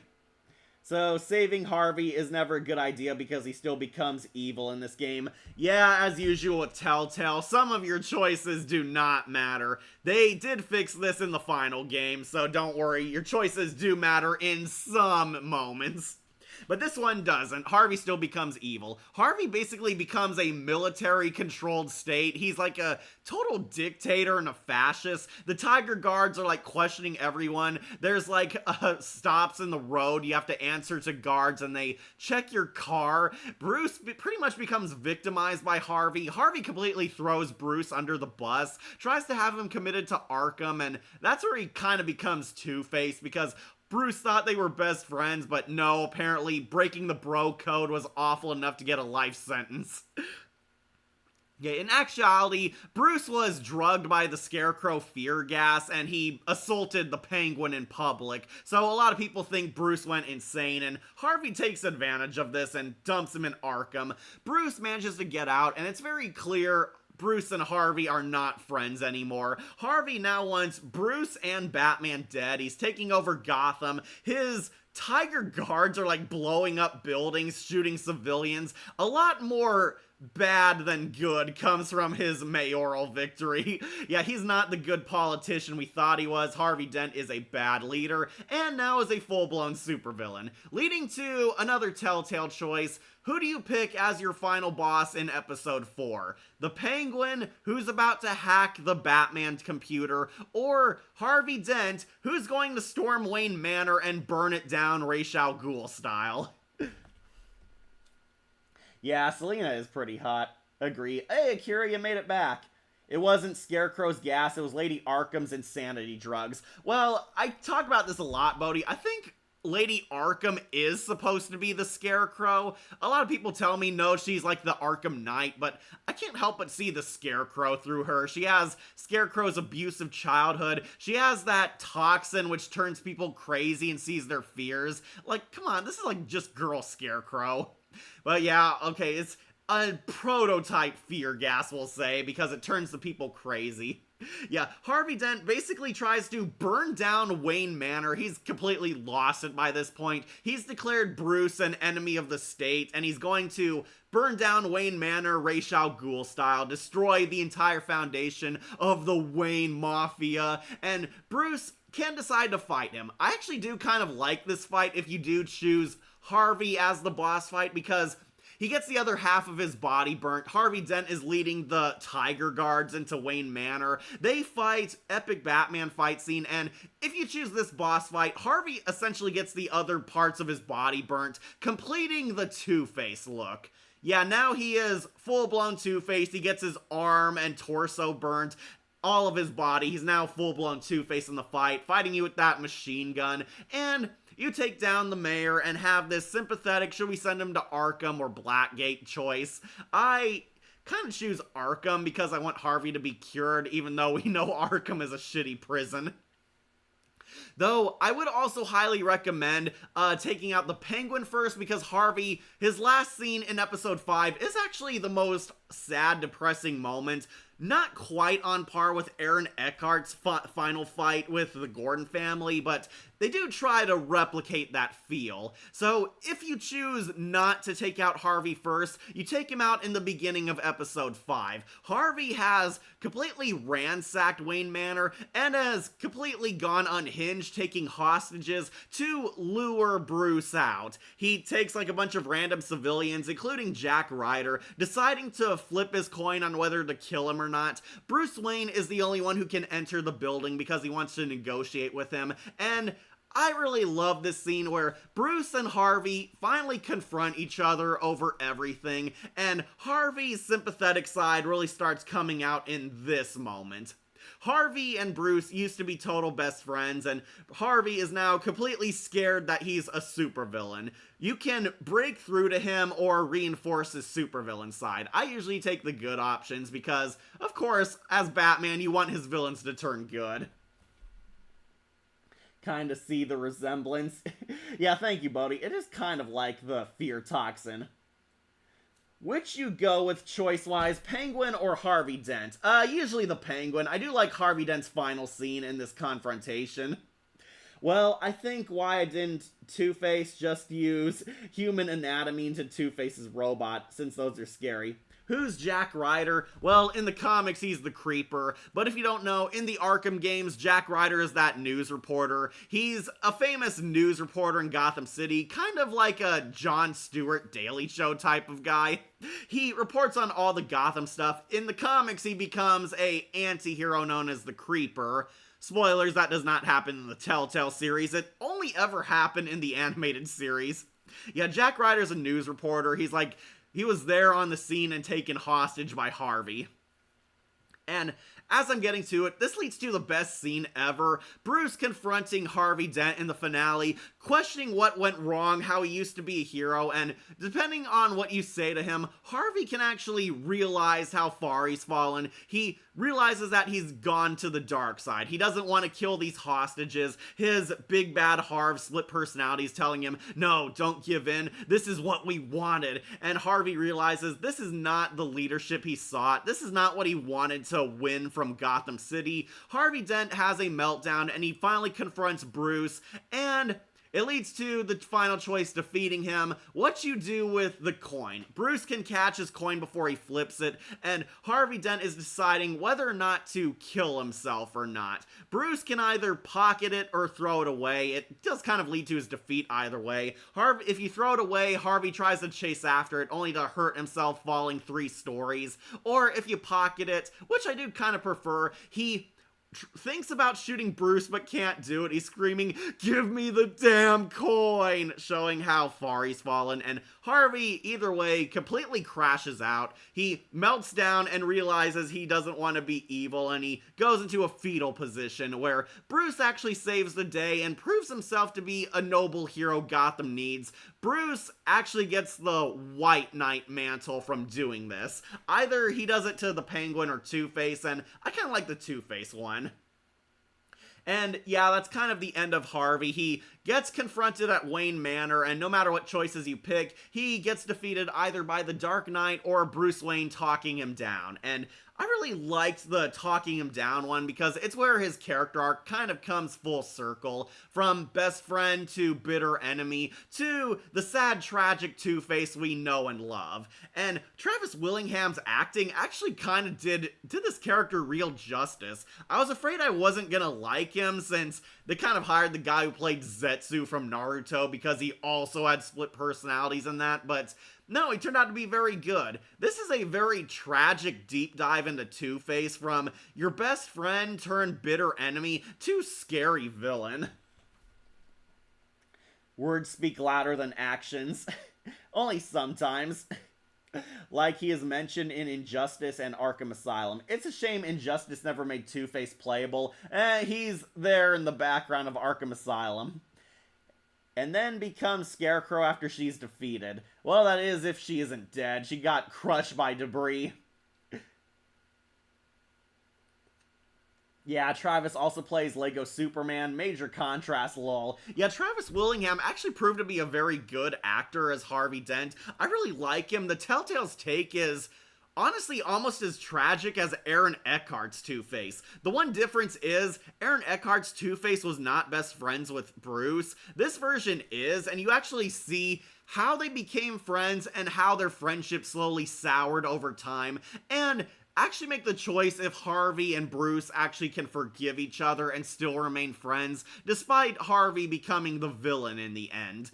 And it's a very nice story. Telltale did Two-Face so much justice. He's not the best villain in the game. I do kind of like Catwoman and Lady Arkham. I jokingly call her Lady Scarecrow because it's hard to unsee the similarities. Yeah, Lady Arkham and Penguin are kind of the main villains. Two-Face is a villain presence, but not the end-all be-all boss fight of that game. Nevertheless, Telltale's writing did him absolute justice, and even the design to him looks very creepy. His rotten side is still bleeding. We see Bruce talking to him, and Harvey is like trying to keep blood from spilling out of his face, and every time he gets stressed, the wounds open up. It is a grotesque Harvey Dent. They definitely made their Two-Face their own, so he's going on to S tier for sure.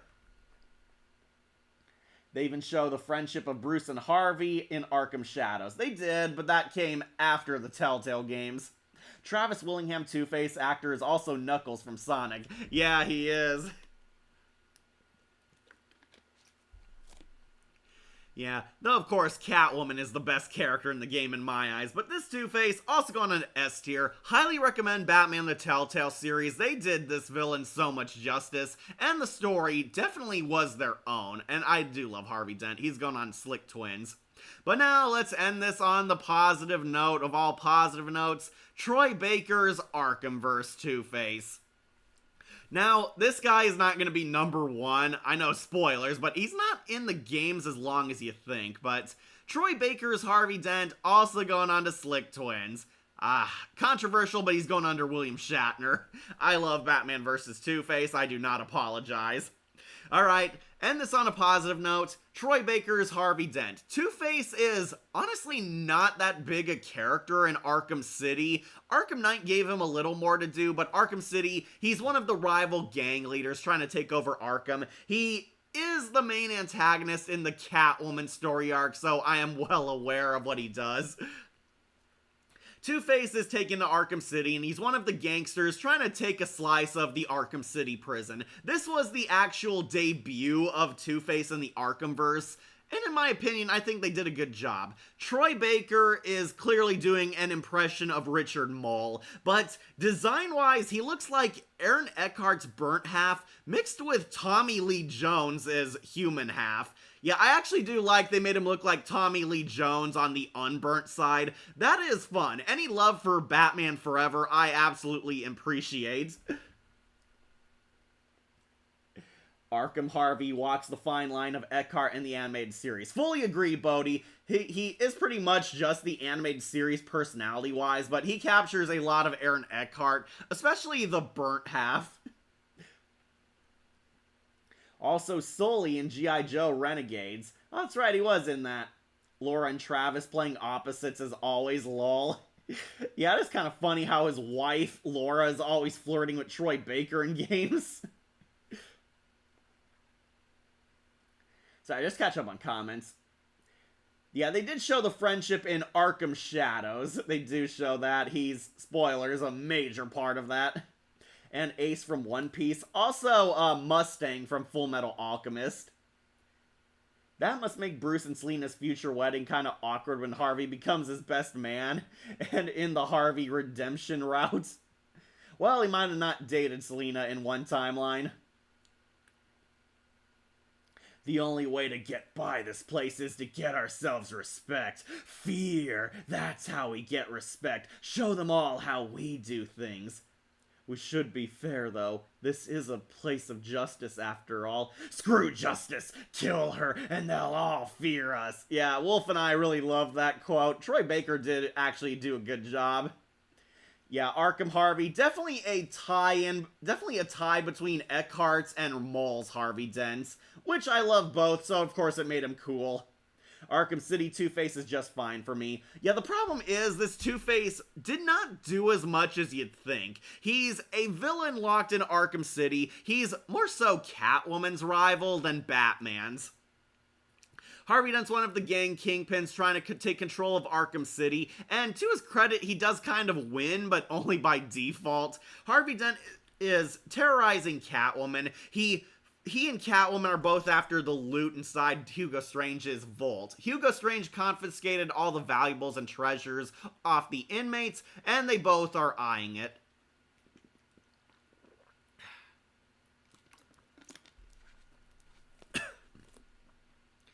Yeah, so Two-Face and Catwoman are both kind of rival thieves in the Arkham City story. Two-Face wants to rob the vault, but Catwoman also wants it, and Catwoman basically tries to steal from Two-Face. She gets captured and is held hostage, leading to the best rescue mission ever, Batman foiling Harvey Dent's kangaroo trial for her, and saving the pretty kitty. And yeah, it has all the best quotes. No gun, Harv? Shame. This is gonna hurt. 2 guns, bitch. That is one of my favorite Two-Face quotes. I don't care. It is very funny. 2 guns, bitch. And Batman Catwoman double team him. And that is kind of the end of his role in Batman segment. Two-Face gets captured and strung up, ironically, in Catwoman's place. But he's not done yet. Catwoman swipes the key card to break into the vault off of him. Then we never see Harvey again until later in the game. So, it turns out, at the end of the game, Harvey stole some of Catwoman's valuables and left a bomb in her apartment. It nearly kills Selina. Miraculously, she survives. And don't worry, she's still hot. She only gets like a cut on her cheek from a bomb.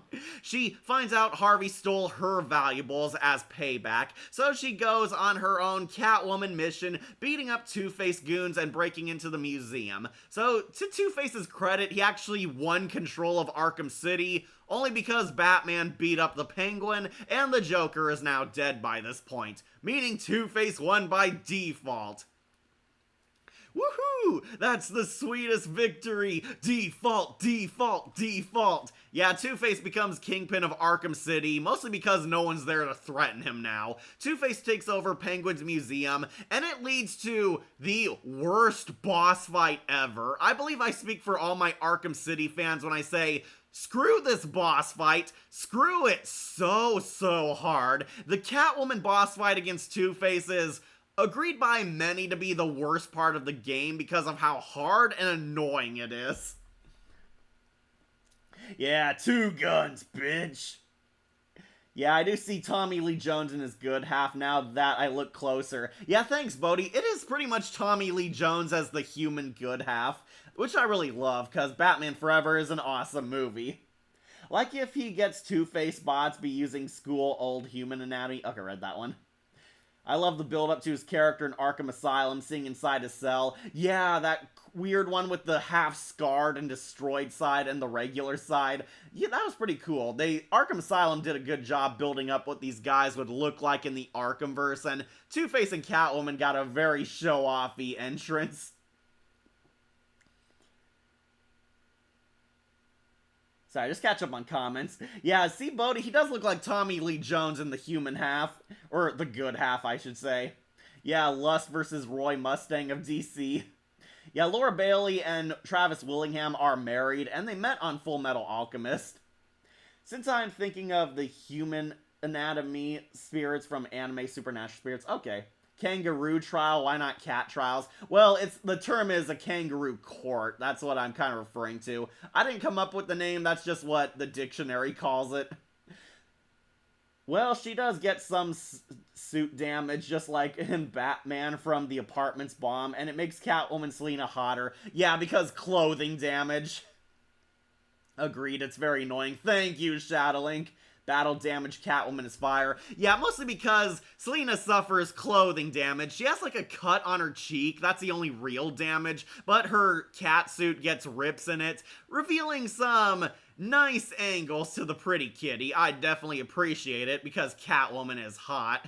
Yeah, Catwoman suffers sexy clothing damage and a cut across her face. That is it for how much Selina suffers, and I'm very thankful. Yeah, battle damage Selina is still pretty hot. So we get the most awful boss fight, the fight against Two-Face. It is annoying because you have to kind of take him down. I usually do beatdowns, but Two-Face's goons almost kill you, and Catwoman is not strong against gunfire. Batman has like at least his bulletproof armor protecting him longer. Catwoman has weaker health than the Dark Knight, which makes sense because she's a thief, but gameplay-wise, it is pain. So Two-Face gets beat up by Catwoman, and he reveals that he hid the loot and gave it to all his goons, and Catwoman pretty much beats him up and gets it all back. And that's the end of Harvey in Arkham City. We wouldn't see him again until Arkham Knight. I was kind of shocked he wasn't in Arkham Arkham Origins because it felt like the perfect opportunity to show his origin or, make him a villain in it. But no, Harvey Dent's referenced in Origins, but he never makes a real appearance. He returns in Arkham Knight as a part of Scarecrow's villain alliance. They're forming a Legion of Doom, and Scarecrow recruits Harvey Dent. Two-Face and Penguin work together, and Two-Face has bank heists as his side missions. Yeah, while all the villains are fighting over Gotham City, Scarecrow's enacting his great plan, Harvey Dent is robbing banks. I guess he needs to get all the money back after Catwoman beat his ass, but yeah, he's robbing banks, and these are pretty much Predator missions. You're using stealth, taking out guards, having fun. I will say, I do actually like this a lot better than his boss fight, but Harvey Dent also has the lamest boss fight because you could accidentally take him out if you have your detective mode on or not realizing who you're beating up. Yeah, Two-Face is like robbing banks, and Batman foils them. He beats up his goons, and Harvey decides enough is enough, and he's now going to be, once again, a Predator boss fight. And this one, way easier than Catwoman's, but kind of the double-edged sword problem. They made it too easy. Because Batman is a lot tougher by this point and has the new suit, you can, beat up Harvey Dent accidentally and not leave him for last. Yeah, Harvey Dent basically goes down like a minion. You foil his bank heist and take him away into the prison cell, which leads to a lot of fun banter and dialogue between all the villains in there. Two-Face, my husbando. No. Hey, Monica, you made it. Oh man, I'm too late. Too late. Sorry, I catch up on comments, so you got time to look at the list. We're on Arkhamverse Harvey Dent, if you're wondering. Yeah, you could talk about all the others in the comments if you want. Yeah, annoying boss fight. Agree, Cat, about the Catwoman Two-Face boss fight. Yeah, it is hell. Default, my favorite way to win, Dr. Doofenshmirtz. Like, Catwoman is sexy, but no Catwoman beach scenes. Well, she does have to blend in. Catwoman is kind of a silent burglar. She would not have a beach outfit. They did a similar Two-Face fight in Arkham Knight in his side mission, but it's at least much more easier since you have more options with Batman. Yeah, my problem is it's almost too easy. He has all the Arkham Knight militia, the medics, the detective mode blockers, the tracker guys, and of course the camo suit guys, who I also hate. Why is clothing damage considered attractive? Because Bat-Kid, they're exposing a lot of their bodies off of guys or girls too. Yeah, girls or guys who suffer clothing damage, you get to see them almost naked, but not quite. That's why it's considered attractive. Unless she's Ann Tamaki from Persona 5, she's a sexy Catwoman in the beach scene. Why do you think, Bat-Kid? Yeah, of course Catwoman's hot. But we get to see the origins of Arkham Shadows. Yeah, I will mention that. So, Harvey Dent's beat up. It does lead to some fun banter. You can actually hear two different dialogue branches if you arrest Harvey Dent in the middle of the campaign or at the end after Bruce Wayne is exposed as Batman. Yeah, spoilers, Scarecrow unmasks Batman, revealing to the world it's Bruce Wayne, and Harvey Dent actually has two different dialogue options. You can blame him, you said we saved Gotham. Or the other one where he says, Bruce, I can't believe you lied to me all this time. You were Batman and you didn't let me in on it. And I kind of like that. The Arkhamverse writers really put in a lot of passion. Why, Bodhi? Aw, man, I'm too late. You're not too late, Monica. We're still in Arkhamverse, Harvey. They shouldn't have saved him for a stupid VR game. I don't care if Roger Craig Smith is back as Batman. That game should have been Origins DLC years prior. Fully agree, Bodhi. Yeah, so there is one more story of Arkham vs. Two-Face we haven't talked about yet. The VR game Arkham Shadows. This is a very bizarre entry. I heard a lot of people love it, mostly because the story is good. The same people who made Arkham Origins are behind it, and Harvey Dent is the main villain, but not in the way you'd think. Two-Face is your husbando? Really, Monica? I thought you'd go for Bane. He is buff. Like, why rob banks and hacking the ATM like Riddler did in the 2005 Batman? Well, Two-Face prefers the old-fashioned way. He was also in the non-canon Assault on Arkham. He got his head frozen by Killer Frost. Oh yeah, that 5-second cameo. He's in the Breakout, and Killer Frost miraculously didn't kill him. He just runs off and I guess defrosted his frozen skull. Any attempt of showing more skin without going overboard elevates the attractiveness factor. Yeah, plus damaged clothing makes a character look more badass. Yeah, they endured a lot. Also love how Two-Face and Penguin bicker with each other after they're both captured. Yeah, watch it, Oswald. We're on both sides of the bars now. Two-Face is like the Venom for Batman. Almost. Split personality-wise, yeah. Why did Shadow had to be VR only? Yeah, I am not a fan of VR games. I don't even have a VR headset. I watched Batman Arkham videos. Great channel, by the way. He played this game, and yeah, it is a VR game, and surprisingly a really good one. It has a great story. Batman goes undercover to infiltrate Blackgate Prison, and you run into basically a lot of Batman's villains who are arrested. We see Carmine Falcone and Sal Maroni for the first time in the Arkhamverse. Joe Chill is there, played by Quark from Deep Space Nine. Weird casting, but he did a good job. And Lyle Bolton, Lockup from the animated series, makes his debut here. Not sure why they made him Asian, but yeah, Lockup is in here. The Rat King finally debuts. Kari Payton voices him. Killer Croc is in here still. And Ferris Boyle, straight from the Cold Cold Heart DLC. I was shocked to see he was in here too. Basically, Batman goes undercover as Matches Malone, and you're trying to find a villain named the Rat King or something. There's like this evil cult that's working in Blackgate Prison. You're finding the Rat King or the Rat Emperor or something, and uncovering who it is because this evil rat-themed supervillain has a deadly force that is threatening Gotham. You need the newest VR headset to play Shadows, so it wouldn't matter anyway, lol. Oh, God.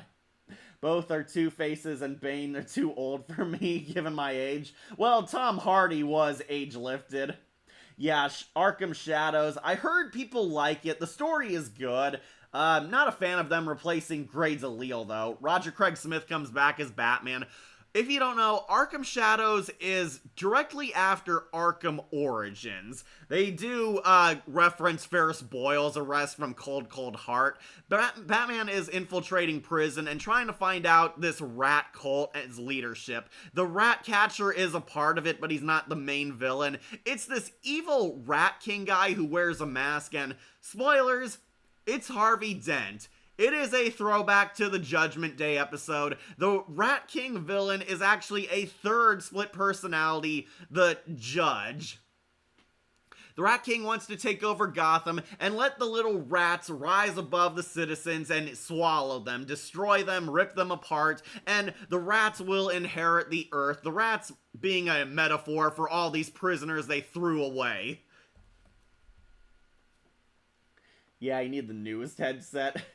Yeah, but the VR headset is very expensive. That's why I don't play VR games. Have you played DC Worlds Collide mobile game? I have not. What a cool list. Thanks, V Scorpio. Glad you stuck around.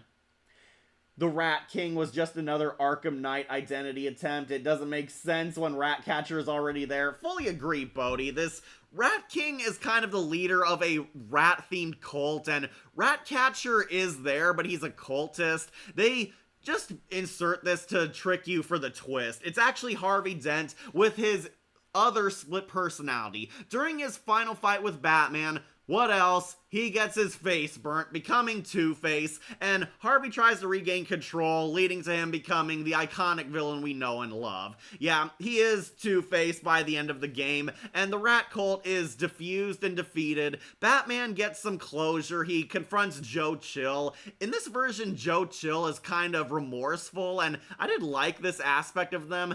Armin Shimmerman did a pretty good job as him, honestly. But yeah, Two-Face is the twist villain of this game. Harvey Dent had another split personality. He's the Rat King, and I don't know why they didn't use Ratcatcher either. Bodhi would have made more sense, but no, they wanted this big twist, and it's Harvey Dent's origin. They They should have made this kind of a DLC for Arkham Origins, have Two-Face be the villain of a DLC like Mr. Freeze, but no, they waited too late, and then they gave us this VR game, which, honestly, the story is pretty good. I will say, the story is awesome, and they really gave us a good Harvey Dent. I was honestly gonna put him on lower until I remembered Arkham Shadows actually gave him depth and character. Why have Batman deal with the Rat King when the Ninja Turtles and Splinter can handle him just fine? Yeah. Well, Jeffrey Combs is pretty scary. Did Harvey grow up being a fan of the Nutcracker? I guess he did. Yeah, the Rat King. I'm surprised they didn't get Jeffrey Combs to voice him, since that would have been a funny tribute. Why Two-Face is the Rat King instead of Ratcatcher? I don't know. I guess they wanted to fake you out into thinking Ratcatcher was the villain, but no, Ratcatcher is the Rat King's, like, right-hand man or something. I was glad to see Ratcatcher at least in the Arkhamverse because he was killed off screen in Arkham City, but yeah, we got to see Ratcatcher and Rat King as the main villains.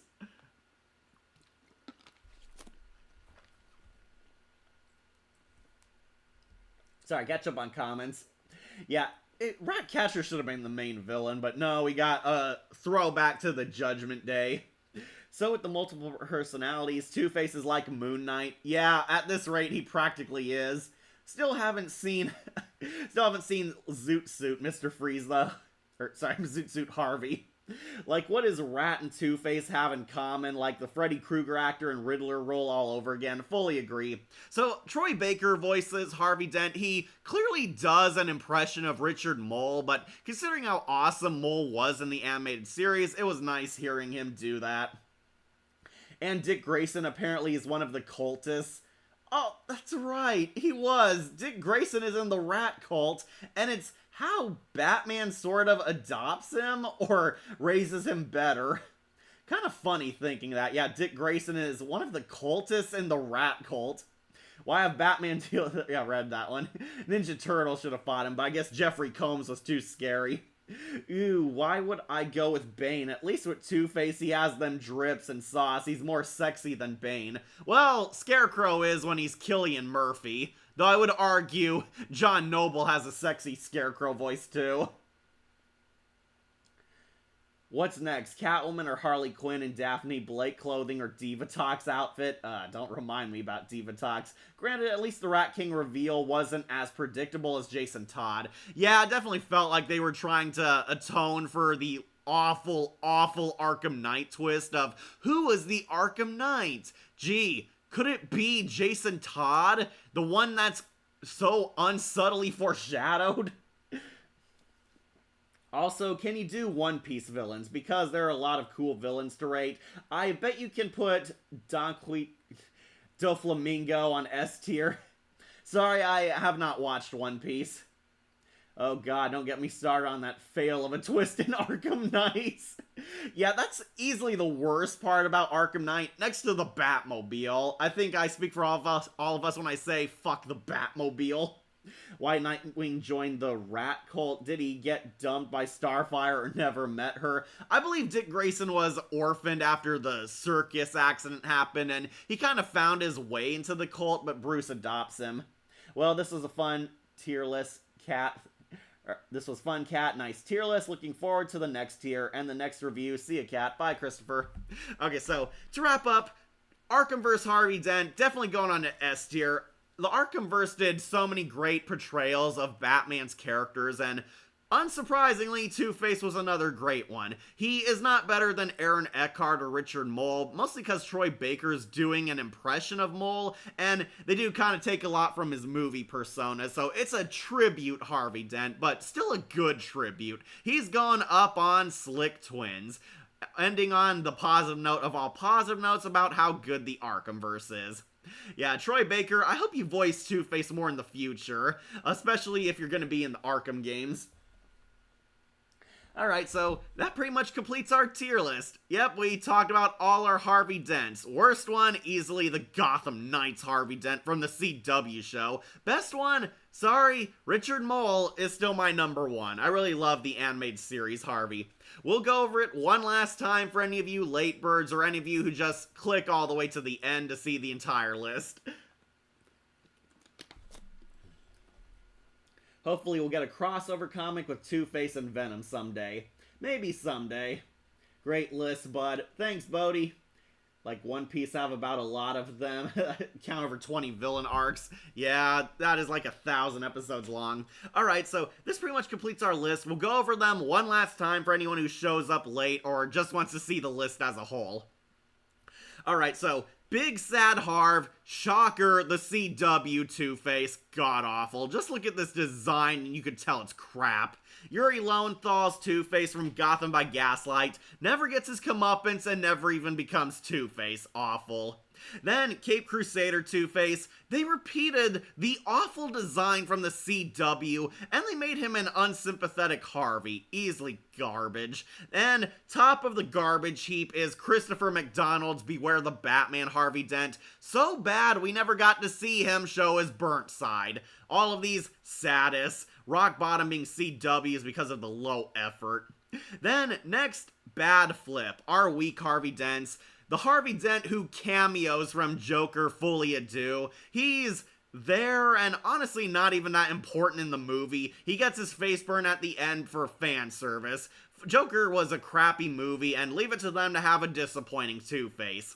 Billy Dee Williams, Harvey Dent. Oh, I really wish we got to see him become Harv. We technically did in the Lego Batman, but it wasn't enough. This Harvey Dent never got to be a great Two-Face, so he's going on a bad flip. And on top of this is Gotham Harvey Dent, who was cool, but for some reason, they forgot about him. They pushed him aside, and the split personality arc went to the Riddler. Yeah, easily weak Harvey Dents. They were a bad flip. Hope to see more Batman character tier lists. Thanks, Shadowlink. Hopefully we do Poison Ivy. I know a lot of people want me to talk about her for obvious reasons. Or Harley Quinn. Oh, you want Harley Quinn, huh, Akira? But your birthday's not for a while. And it's done. Two-Face is done, and we need female fatales like Poison Ivy tier list. Yes, we do. Since it's done, I hope to see the next tier list. Bye, Akira. What about Batman by Gaslight Harvey? Oh, he is on here. He's on Big Sad Harv. When I saw Cape Crusader Two-Face design, it was disappointing. I don't bother watching the show. Yeah, me neither. Yeah, I don't watch it anymore. Christina Ricci was Catwoman and they didn't use her. Alright, next, Half-Baked, the mid-Harvey Dents. Batman Ninja Harvey, he's there, he exists. Lego Batman 2 Two-Face, meh. Kind of just there, also a generic take on the character. Mutant double-headed Wildcat Two-Face from Batman vs. TMNT. Cool design, but that's about it. Gary Cole's Two-Face from A Death in the Family. This is a very easily missable Two-Face. He's cool, Gary Cole does a great job, but kind of underutilized, not in the spotlight long enough. And on top of Half-Baked, Robert Picardo's Two-Face from Justice League Action. He had like a handful of episodes, and Picardo's a good actor, but he didn't get to do much. All of these ones, they're meh. They're fine, they're okay. Not the worst Harveys ever, but you won't be remembering them weeks later. Then, Awesome Shot. Wade Williams' Two-Face from The Dark Knight Returns. Really liked his storyline. He makes it low because he's the villain for the first half of the movie, then quickly disposed of, but a really great story with him. Really like this one. Lego Batman 1 Two-Face. I loved him as a kitten, and I still love him now. Very fun character to play as, and he definitely captures Two-Face's cartoonier side. James Remar's Batman Brave and the Bold Two-Face. This Two-Face, honestly pretty fun. Not a bad take on the character. Really funny, though I kind of wish Richard Mole played him longer. Unfortunately, he didn't make it to S tier because he's a part of a banned episode, which is hard to find. Nevertheless, still awesome. Andy Daly's Two-Face from Harley Quinn. He's funny. He makes me laugh. This was a really cool, underrated Two-Face, so he's going on to awesome. And on top of the awesome shots is Tommy Lee Jones's Two-Face. I know a lot of die-hard fans will argue he deserves to be low, but I love Batman Forever, and Two-Face makes me laugh in this movie, so I cut him a break. Plus, his acting actually inspired the good side of Two-Face here, so Tommy Lee Jones pretty clearly does have his fan base, if he still has his human half in the Arkhamverse. Can you do an Ivy tier list someday? Yeah, I might do her most likely, because a lot of people really love Poison Ivy. Shocking, I know, but she might be our next Batman villain. Alright, finally, Slick Twins, the S-tier Two-Faces, our top 6 best Harvey Dents / Two-Faces. Long Halloween Harvey Dent, I actually really love this guy's character arc. They did the Long Halloween comic immense justice, and of course made Two-Face an awesome villain. This one, underrated Two-Face, he belongs on S tier. Arkhamverse Two-Face, yeah, like everything in the Arkhamverse, he is cool, he is badass, they do this character great justice. This is a full love letter to Two-Face fans. They got everything great about Two-Face, and did fantastic things with this character. I only wish he got more spotlight, but yeah, he's S tier. William Shatner Two-Face, I love Batman vs. Two-Face. It might actually be on my top 10 favorite Batman movies, and William Shatner's Adam West Two-Face, believe it or not, just as fun as the Adam West show is, so of course he's S tier. Telltale Two-Face, love the Telltale games, love the Telltale verse. Travis Willingham almost disappointed me as Harvey Dent, but complete turnaround once he gets his face burnt, or once he becomes a villain. Like everything Telltale, they did a fun job with this supervillain, so he is going on to S tier. And Harvey's favorite number, our number 2 guy, Aaron Eckhart's Two-Face. I agree, Bodhi. This is the best live-action Two-Face we ever had. This Harvey is deep, compelling, and a well-rounded character, and leave it to Nolan to make his burnt half look super imposing and intimidating. Love the Dark Knight, and Two-Face is equally a great villain like Heath Ledger's Joker. Yeah, maybe Poison Ivy list someday. But our number 1 Two-Face is Batman the Animated Series, Richard Mole Harvey Dent. Yeah, this one's my favorite Two-Face. This one is our number 1, hands down. Great character, great design, and Richard Mole, may he rest in peace, one of the best Two-Faces of all time. The animated series gave me my favorite version of Two-Face. He is our number 1 guy. So you got that. Classic animated series Harvey Dent is number 1, and CW Harvey Dent belongs in the trash. So I suppose I should wrap up and start letting you go. I'm sorry this tier list went on way longer than I planned, but we have fun here. So take one last snapshot. If you can't see all the different Harveys, I'll try getting them in here. Might be blocking a few, but it's the ones you don't care about. So, thank you all for joining us. What'll be our next tier list? Probably Poison Ivy, considering all the comments, but yeah, hope Bodhi joins us on that one. Love Poison Ivy. What is my next video? Thinking about it right now. I do have a Tales from the Dark Side review on Patreon, so go check that one out. Can you do an Ivy tier list someday? Yeah, I might. Alright, so thank you all for joining us. I'll set you free now. Love Harvey Dent. He is one of my favorite villains ever, and I thank you all for standing by and watching this long. So, I'll set you guys free. Remember to like, comment, share, and subscribe, or just tune in for more videos posted here on Wolf Entertainment. I'm your host, Catastrophe, and tune in next time. Same cat time, same cat channel.